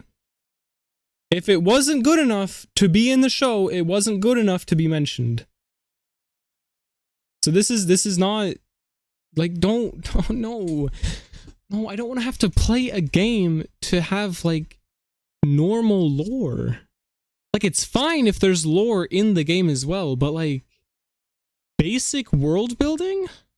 See new places and regions. It's, you know, available on Netflix games.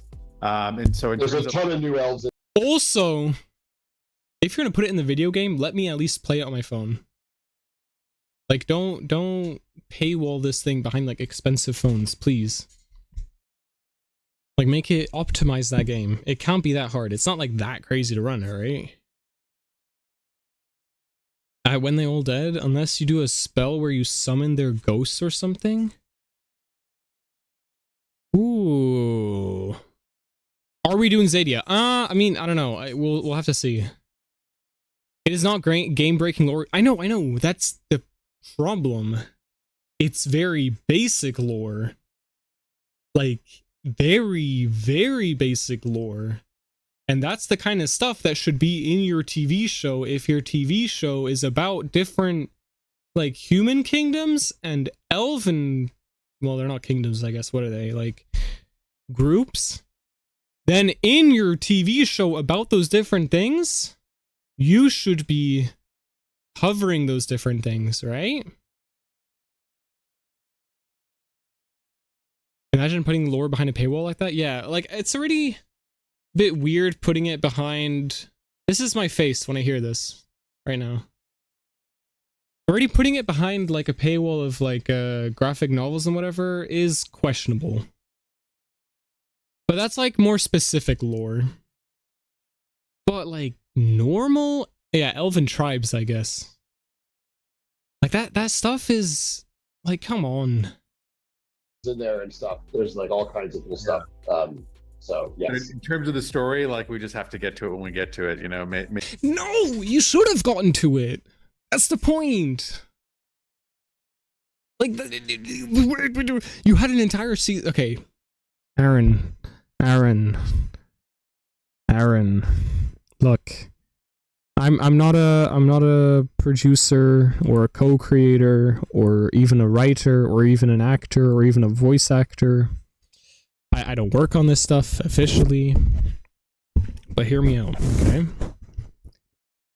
If you have an entire season, right, dedicated to the Book of Earth, okay, and you have this beautiful opportunity, right? You have this new character, Earthblood Elf, completely new character, new opportunities. Aaron, you have to hear this, okay? In that season, you have 9 episodes, right? 3 hours of content. Why? Why not just, like, go into it there? You know, you have these opportunities right there. Why not just give us a bit more lore? Hey, raging over this is crazy. Up and personal with that mic. Yeah, no, you're right. You're right. This is crazy. It's fine, guys. But the Sunfire Kingdom is a kingdom. That's true. They are a kingdom. And to be fair, we got a lot about the Sunfire Elves. And Season 4 did give us about Sunfire Elves. But like... But Season 4, funnily enough, Aaron, Season 4 was not called Season 4 Sun. But you know what it was called? It was called Season 4 Earth. Huh. That's weird. Season 6 fixed half the problems. Nah, I think Season 6 just went in a good direction, but you can't fix the problems anymore. It's too late for that. I think at this point, you just commit to it. Very honestly, just commit. There's not much you can fix anymore, so you just have to...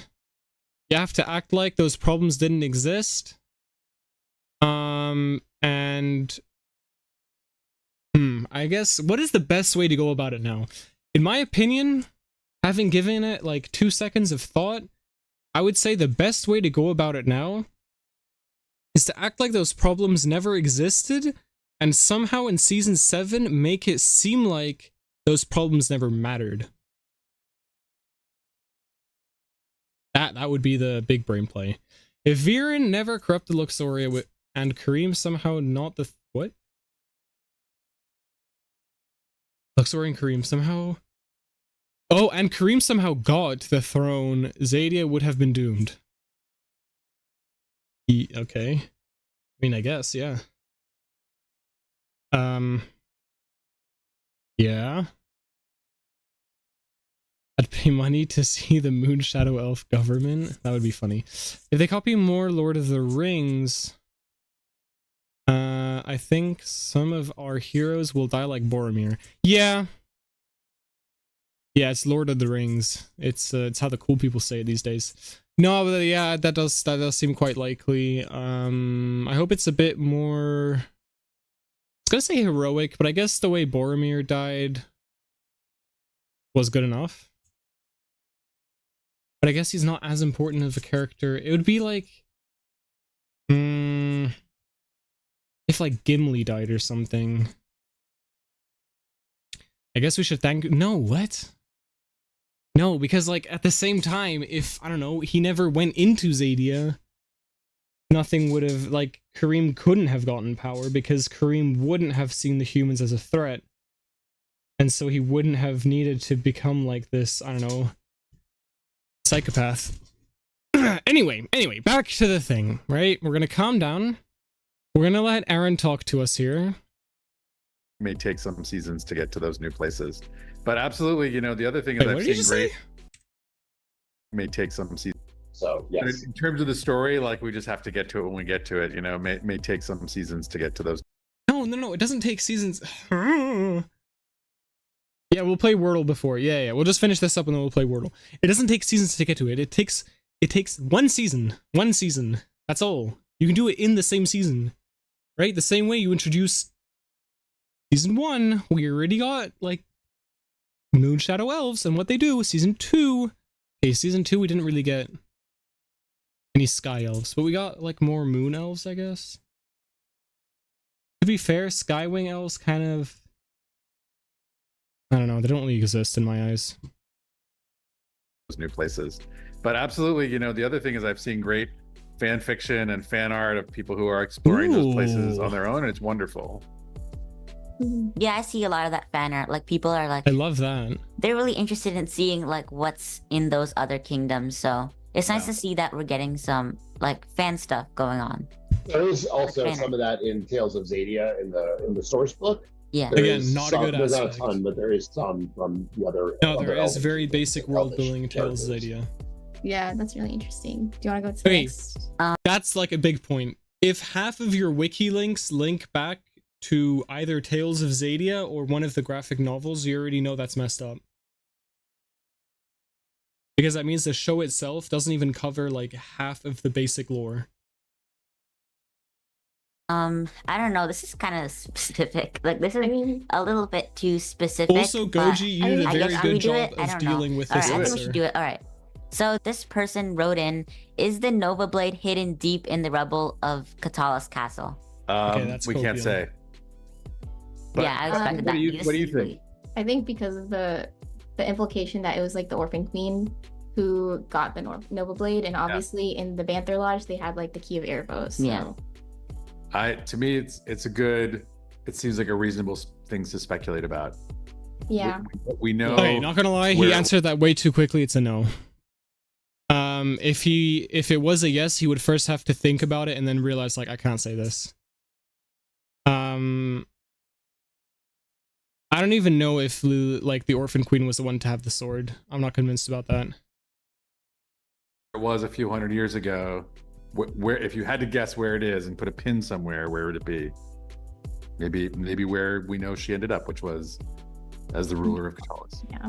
So yeah, maybe this is a possibility, but do you want to get into another fan question? I could like pick one on the spot right now.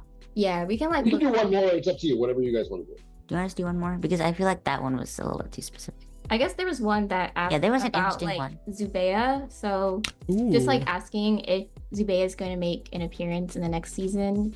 And Please and no. what will they do now that Aaravos is out? Like we know that the danger is not over. Like Aaravos is out now. Like what will they think of Aaravos? Like what will they do? Tune in to find out. Yeah. Yeah, that was a little too specific Tune as well. in to find out. If Zim can speak, he has told you shall not pass on season 4 when the what? What am I reading here? When the beast attacked them. By the way, I thought that then Zim just like Gandalf. What? Bugs War, I don't know what you're cooking right now, but I guess comparing Zim to Gandalf is definitely a take. Yeah. Zim can only speak once they're like 75 or something. So yeah, it's gonna be a while. As for the answer to this question, Zubeia, please don't bring her back. She has done nothing this entire really show. Say, but you should watch season 7. I know I would go try to talk to Zubeia, maybe. Yeah, right? exactly. Like that's what I would do. And Hey, like no but joke. yeah, Why talk to Zubeia? Like okay, very seriously, what would you expect her to do? Because so far she has done nothing. in terms of what people will, there's a lot that people are going to be figuring out as the season starts that they don't know yet. So it's hard to imagine how they will. Zubeia would react sacrifice herself and to die. the different things they The have thing to is, I learn. wouldn't care. Oh, so that means like there's gonna be revelations in season 7, basically. Like a lot of them. Well, there have to be, because as you end season 6, people don't know Yeah. all the things that Oh, have yeah, that's a happened good answer. to each There have other. to Not be. everyone knows what's happened in Katalis. Not everyone knows that Aaravos. That's not a has very good thing, returned. though. Not everyone, even knows that the pearl was the wrong pearl that he took to the, like Yeah, I feel so like there are too things many that questions that they have to answer. characters have to have yet to. Like, think about it. They have to answer a lot of questions that were presented in season 6, plus they have to answer a bunch of questions that are like throughout the entire show already. Yeah, there's a lot. Yeah, so I guess with that, I'm sorry about like timing. I know we're sort of like running out of time, but thank you so much for your Thank time you so today, much for like letting us interview you both. We were definitely really excited to Yeah. have a chance to No, it just was a great even meet interview. you guys. I guess before closing out, is there anything else you would like to add or say to promote season 7? It's awesome. It's huge. It's a big season. Lots of stuff happens. The amount of times It's a you tour said de it's force. awesome. It's 10 out December of 10. 19th. We're excited December that we're 19th. able to Yeah. to bring it so soon after season 6, and Mhm. there's more Xadia story if we want it. Yeah. If we all want it. And also the game. Go play the game. It's called Xadia. yeah. You can Yeah, get it the on the App Store or through the Netflix app. And I think you'll enjoy it. It's very fun. Great. Yeah, I can't wait. Hmm. Can't wait for Cool. season 7. So yeah, I think that's Thank gonna you. do it I mean, for he just changed his this perspective. interview. Yeah. So it was glad I was glad to talk to you guys today. It was great to meet you all. Pleasure. Thanks. Let's do another one after season 7. Yeah, another interview Yeah, after no, season that would be 7. great. After, that like, would be you'll great. be home for Christmas break probably, so we can figure Yeah, something I will out. be. Yeah, I will. Yeah, Yeah, thank thanks. you so much. Thank All you right. Thanks, Have a Justin. good night. Have a Thank good you. one. You too. Yeah, Bye. see you, Okay, man. bye. I'm in here as well, by the way. Hey, whoa. Gonna cut me off like that, gaming? That's crazy. All right. So that was the interview. Thoughts on the interview quickly. Really good on the question front. A bit. Okay, let's recap what the questions were quickly. Interview begins. We understand that he likes ice cream, right? That's important. Darker show, storytelling goals, interesting. Original plans for the saga. Interesting. Chris coins. Kpp'ar's return. I'm guessing he will return now. Leola's fallen stars. I was just like that was a. I don't know. The question was the way you connected the two things was not something I would have thought about. Thank you for reacting to our interview. No problem. Like I'm very happy to have this as an opportunity. We spent like 2 hours. No, I know. I feel a bit bad. Okay, to be fair though, we didn't spend the entire time reacting to the video. We were kind of waffling on about some stuff, like especially once we got to this point. Like especially this point and then this point. And then like, you know. But yeah.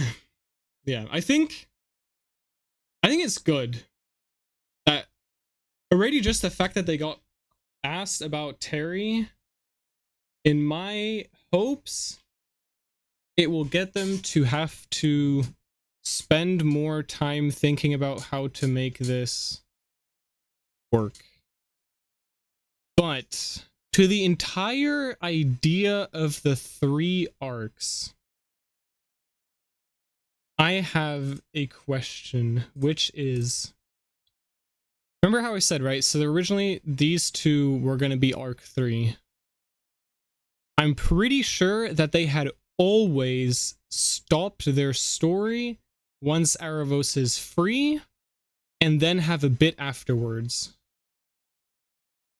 Quick Wordle and then Xadia. Okay, we'll play Wordle quick so that Sploosh can go to bed, and then we'll see if we... I don't know if we'll do Xadia. It's quite late. But we will still talk a bit more theory at least. I'll pull up my Wordle.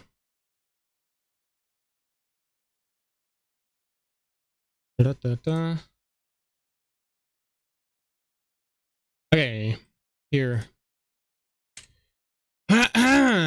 Ladies and gentlemen, we're gonna do Wordle already now. It's a bit early, but we'll do it now, and then actually we can talk while playing Xadia. No, I kind of want to focus on Xadia. Okay, to be fair, I think what we'll do is we'll talk a bit, and then we'll do Xadia on Monday or something. So we'll do another stream. Oh, whoops. You have to go? All right. Well, thank you so much for joining. We'll quickly do this. Haven't played this, by the way. Try water. Well, what word should we try? Water would fit the Ocean Arcanum is my copium way of connecting to the Dragon Prince. What are we thinking? Water? Monday? I can't do Monday. Yeah, I don't know. Like some other day is what I'm saying. Like Sunday or Saturday. I could do Saturday. Honestly, we could stream tomorrow again. I'd be down. Yeah, let's stream. Let's do tomorrow some Xadia. Alright, let's just do water. Alright, well, we know it's an E. Let's try... Splosh. No, splow. Kind of like sploosh, but not really. Try Kpp'ar. Nah, that wouldn't work. Stare, cloud, pinky. Stare's not... No, stare's quite bad now. Bench is not a bad word. I like that. Okay. Ooh. Okay, wait, what?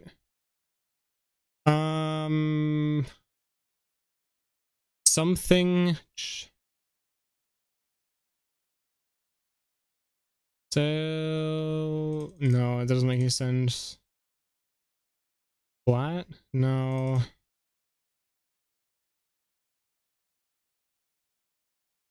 Yeah, no, we tried bench. Bench didn't get us very far. Now we just need something in these two. Perch, maybe. No, there's no R, so I'm really just checking for maybe leech. I'm technically just checking for an L at that point. We can try it. There we go. All right, we got the Wordle in 3 tries. Sploosh once again. Look at that. I'm goated at 3 tries. That's my thing. What he said? Yeah. Easy to say now. We already won. Ah, well that worked. That worked well.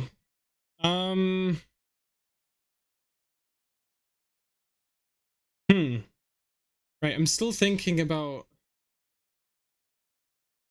Sorry, my mind is still on the Dragon Prince. No, okay, Sploosh, honestly, that was a crazy one. For Wordle. If you can average it on 3 guesses. We need a bit more time to see if that's the case. But yeah, we'll try streaming tomorrow, I think. So there'll be a lot of content this weekend, apparently. Because after this, in about 40 minutes, the newest video will come out. It will kind of cover some of the season 7 news in a bit more, you know, of a focused version, so it's not just all over the place like our streams. However, okay, one big question I have right now is if phase 3, like, do we want this? Same time as this stream? Yeah. It'll probably be the same. I'll post it on YouTube and Discord again. But yeah, I'll say when we stream there. But it'll probably be around the same time. Okay, so when I say do we want phase 3, I'm not like... Obviously more content is good, but the question is, like, do they actually have plans for what they want to do here? Because I'm pretty sure their original phase 3 ends here, where phase 2 is them finding Aaravos and releasing him, and phase 3 was what happens once Aaravos is free. And then very quickly they realize they want to spend more time finding him, and maybe just have like the afterwards be 1 season, and now they realized, well, that makes no sense, let's just put it all in one. And so I'm worried that all of the storylines that they have like had the broad strokes for are in here, and this is more just storylines that they like realized, honestly that'd be kind of cool to like also be able to share. Which that doesn't... It can be good, don't get me wrong, it could be like really good still, but very often when shows hit that point, they're kind of mid. And already here they had a very good plan of what they wanted to do, and they were, well, you know, they were what they were. What if they hold off the Key of Aaravos till Arc 3? No, if they do that, that's weird because Arc 3 is not confirmed. So if they give us something in the beginning of season 1 that won't matter until maybe after the show has been cancelled, then they need to hire new writers, because that would be borderline like criminal. And like, yeah, of course I care about the Key of Aaravos because it's cool and everything, but I think that just wouldn't be very good.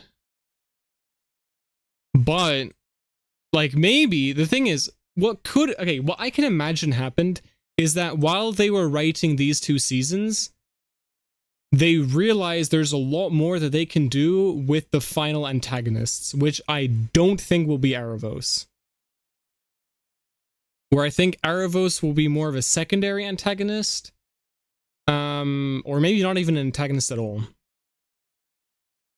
And so I'm guessing that they realized, oh, this could introduce a completely new direction that we could go with the show, but we just don't have the time right now to cover all of that. And so, you know, if people would be interested, we would love to share what we had planned with that. Season 7, Zubei becomes relevant, becomes corrupted. What? Becomes a corrupted void dragon. Aaravos pop in, destroys everything. No. Please no, because no. I don't think that would be good. Zubei has been too irrelevant for her to be this irrelevant all of a sudden.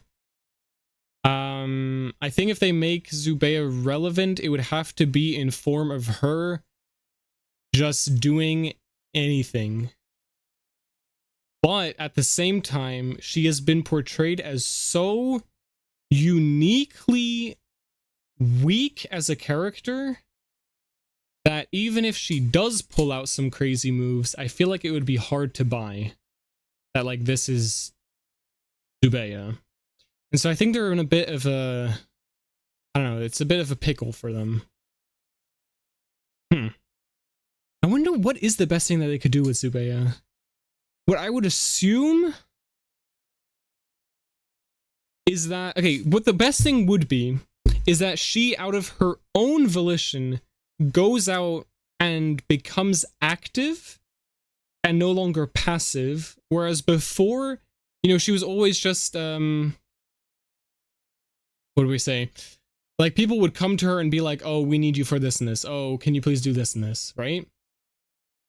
And this time, I think if she does something from her own will without anyone involving, like, wanting to involve her, then does the show of power kind of like she did in the library, but then shows to have learned from that battle in the way that she fights. I think that would be a very good way of building her character back up as a character that matters and is powerful. Isn't Zubei just healing the cave right now? Yes.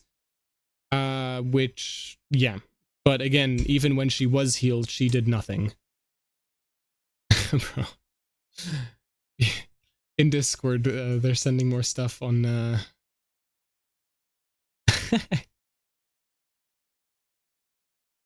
yeah. Well, put it in the chat again. For those who haven't joined yet, here is my Discord. You guys are very welcome to join. It's not even my, it's more like your guys' Discord, to be fair. But yeah, it's the community Discord. You guys can join there if you want, and if you have Discord, or you can make Discord for it. I don't know. But yeah, we would love to have you there. But yeah, apart from that, I don't know. I'm a bit worried about the idea of Arc 3. I feel like they should be able to. I don't know. I feel like it should be able to be greenlit. Not me not having Discord. I don't understand how people can not have Discord. Maybe Callum will be possessed again because Sunfire Elf has been controlled. And I think he never used dark magic. And why not Callum will be destroyer like Zoro from Ninjago? Do you mean Moro? The ghost guy? And no, okay, so the difference is the Sunfire Elf got bitten by the caterpillar while it was still a caterpillar, and that's why Aaravos could control him. And so if Callum does get bitten again, obviously he could be controlled again. However, since the season is called Dark, what I'm going to guess is more likely is that we're going to get the origins of dark magic and how dark magic is connected to star magic in the way that they both come from deep magic. And that through that, something will happen where Callum will be put in a position where he feels like he has to use dark magic again, and then he might be controlled. Don't have any socials apart from YouTube is crazy. Alright, Sploosh, Good night. Yeah, have fun at your party tomorrow, or what was it? I don't know. You had to do a bunch of water balloons. But yeah. You also think so? Yeah, yeah. I don't know. Again, I really hope that the way they close out season 7 will feel complete enough the same way season 3 did. Because season 3 was like an okay point to stop a show. Like, it was obviously you would want to have more, but at the same time, like, the main story would be complete with that. But yeah, I hope that season 7 manages to do that as well. I think there are a lot of things that season 7 has to do for that to be the case, and I think there are a lot of questions that are still unanswered, and I think that will be its main issue, is to try to balance answering a lot of questions while also moving the plot along. Because if you're just busy answering stuff from these seasons, you're not able to actually move the characters in a way that makes it feel like it warrants an entire new season, right? Because that's kind of the problem already, is that a lot of the questions could have already been answered in season 4 to 6. And so, you know, you have to move along the story in a way that makes it feel okay for that not to have happened there. How they do that, I don't know. Yeah. I actually have a theory that makes sense now. Okay. If Cal uses dark magic again, do you think he'll just die or get possessed? No, I don't think he'll die. I think he will be affected a lot more physically, and I'm guessing it will change his physical and mental state a lot more than it has before. But yeah. And so what I don't know. I'm kind of worried that they'll introduce him doing dark magic again in season 7 to kind of leave that as an open plot for phase 3, for that to be a plot again, which I feel like don't do that, because that was like these seasons already. So we don't just want a replay of, like, you know, the first 2 seasons of that arc and this arc again. It'll definitely affect his mentality. Yeah. But yeah, I feel like we've already done that in the TV show, so I don't know if that's worth it doing it again. But again, maybe they do it in a way that works well. All in all, I'm very happy with the interview. I'm excited for season 7.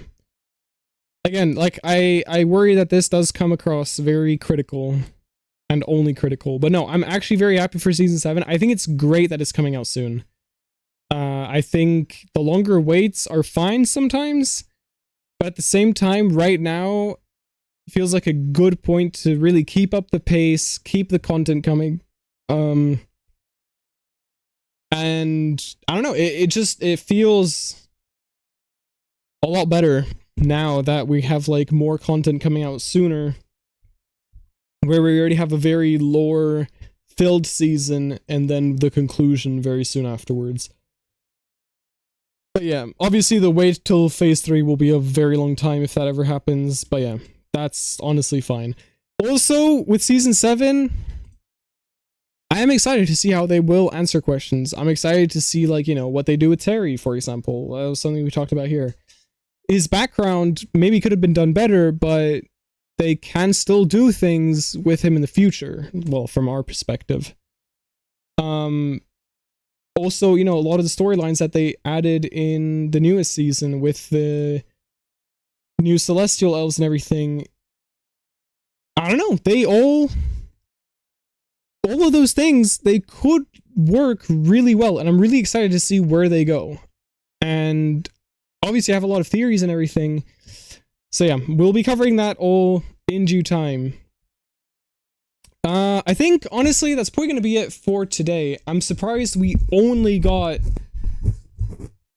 to do the interview. I didn't expect it to take this long. I saw a video that talked about where the Book of Aaravos linked to the ocean point. Yes, I've seen 2 people link it to the ocean point. I disagree. We've done this discussion a few times.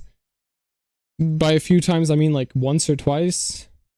We did it on Discord a bit as well.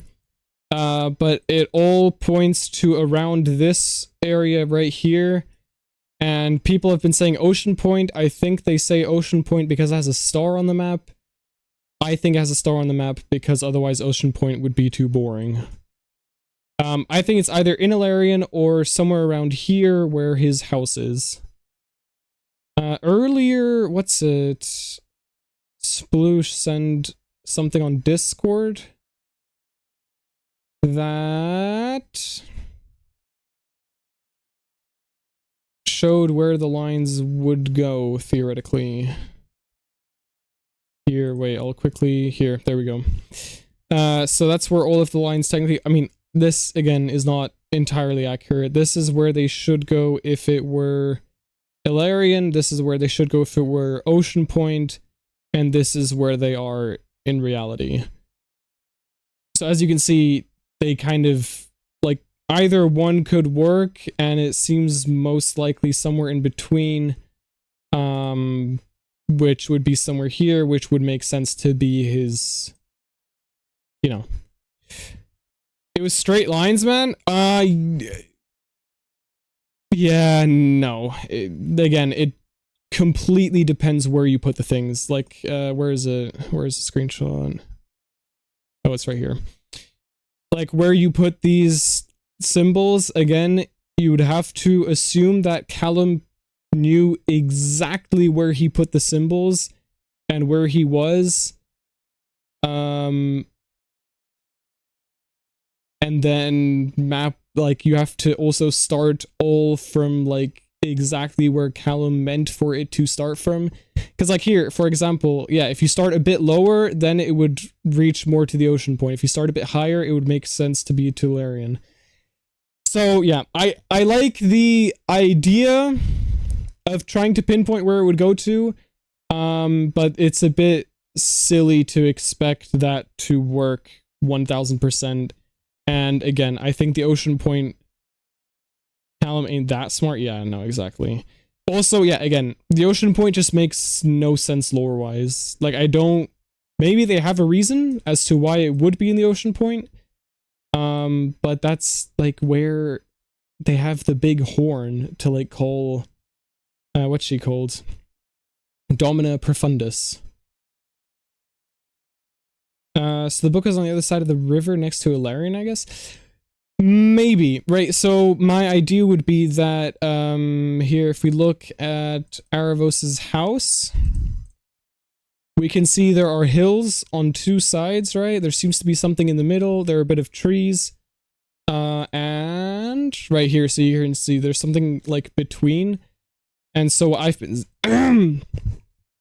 saying is that it could be somewhere on this side of the river, between Laurellion, and that's why he has, like, Leola even has human friends, because they come from Laurellion, and that's why the people of Laurellion knew about Aaravos, and he cared about them.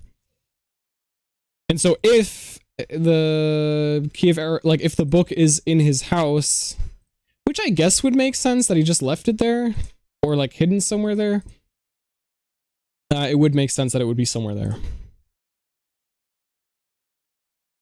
But yeah. Oh, it's the place where they called her? I thought it was near the statues in the castle. No, so... they enter the Sea of the Castle from either here or here. We don't know exactly from where. I think this one makes more sense, technically. No, actually, now that I think about it, no, they probably enter from here. Right? Because they spent their time in the Tidebound Archipelago.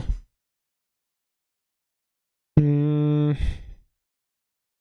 then maybe they just went south. Maybe it's here? I don't know. I think what is it? Claudia and Terry, they either went down this stream. I think they went down this stream. Or maybe went here, but that would make no sense, right? It would have to be this way around. But yeah, it also depends on which direction the water is flowing. It might also be north of Valerian because of the hills we saw. It points there. Maybe.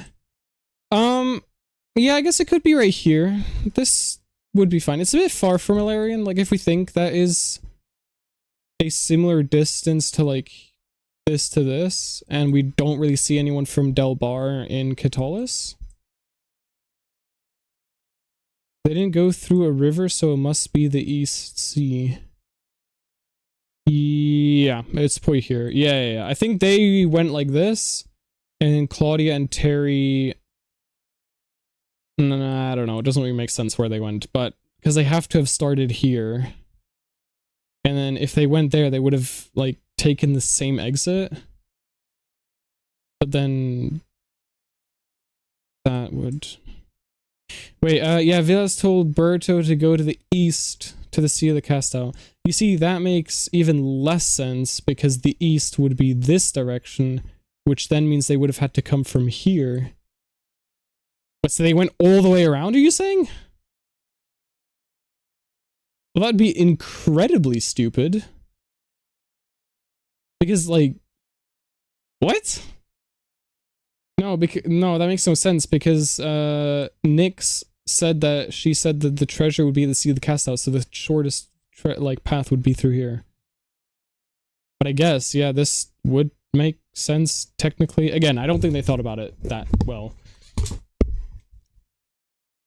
You mean right next to Alarion where the line's pointing? Right here, you mean? I mean, I doubt it, because again, okay, it could be, but here it looks like there are two sides. And there's something in between. I guess you could say those are just mountains and this is just a valley, but the way the side of the mountain looks very similar to how mountains look when there's a river in between, because it looks a lot more eroded than a normal mountain, right? And so I guess you could say it's just like in between here somewhere. But yeah, maybe. What do you think Aaravos controls Zubeia with the corrupted Banther Bite? I hope not. I think that would be silly, and... yeah, I don't know. It just...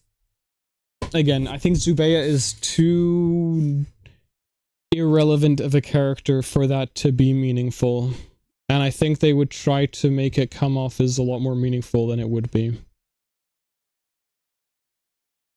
I mean, it's the Dragang. It could be an... I wouldn't put anything above them. I mean, yeah, I wouldn't put anything past them either. I mean, but this, like, going east is... nutty. That would be very surprising. You're back. You assumed you missed a lot. Yeah, I think we're done. Yeah, so I think we're kind of just done in general. But yeah, we finished reacting to the entire interview. It took a lot longer than expected. Now we're talking about the Key of Aaravos, where it points to again, and random things. But yeah, I was saying with Farah, yes, it would be kind of similar. Kind of, because, like, I mean, the caterpillar was a direct product of Aaravos, while the banthers that bit Zubeia are a product of the dark magic that was used to corrupt Luxoria. I mean, then again, it wasn't dark magic that corrupted Luxoria. It was Aaravos. I guess it's similar enough. It could be. Yeah, I'm not saying that it won't happen. I'm just saying that it would suck if it does happen. Or it wouldn't be as good as it could be. What do you think? Which dragon lived in the Delbar Mountains? It says so in the wiki. Really? Do we know if it's an arch dragon or just a normal dragon? If it's a normal dragon, I'm guessing just a normal earth dragon. Like, I don't know, probably just another type of Rex Igneous type, but not an arch dragon. If it is an arch dragon, I mean, what we know that the sun one is here. Sun, sky, earth, ocean, stars, nowhere, moon, maybe. I mean, maybe that's where the moon one hid. once a lair of an archdragon. Oh, I mean, maybe it used to be where he resided. I don't know. Have you played Xadia yet? No. Okay, right. For Xadia, we're gonna be playing it tomorrow. Same time-ish as the stream today, but we'll be playing Xadia because the reaction took a lot longer than I thought it would. But yeah, you're very welcome to check it out then. Apart from that, guys, I will leave it at that because the video is coming out soon, and I'll, you know, give you guys some time to do something else as well, obviously. I'm very interested to hear your guys' thoughts on the video as well. I'll explain it as well in the video, but what's it? Will you play Wordle? Of course. Every time. Right, yeah, so there'll be a longer review of season 6 that I am already working on and editing right now. So those will be the next videos. Obviously there'll be some stuff in between. But yeah, that will be the main thing because I really want to talk about season 6, what I liked, what I didn't really like, and all of that. Apart from that, thank you guys so much for watching. This has honestly been really fun, and I don't know, I'm so amazed by how many people tune into this, and you guys are the ones that make these streams fun. All right, I mean, at this point, all we need is, well, we need to eat ice cream with Aaron, and we need to collab with the Gaming Goji. But that is it for today. Thank you so much for watching. Take care. Goodbye.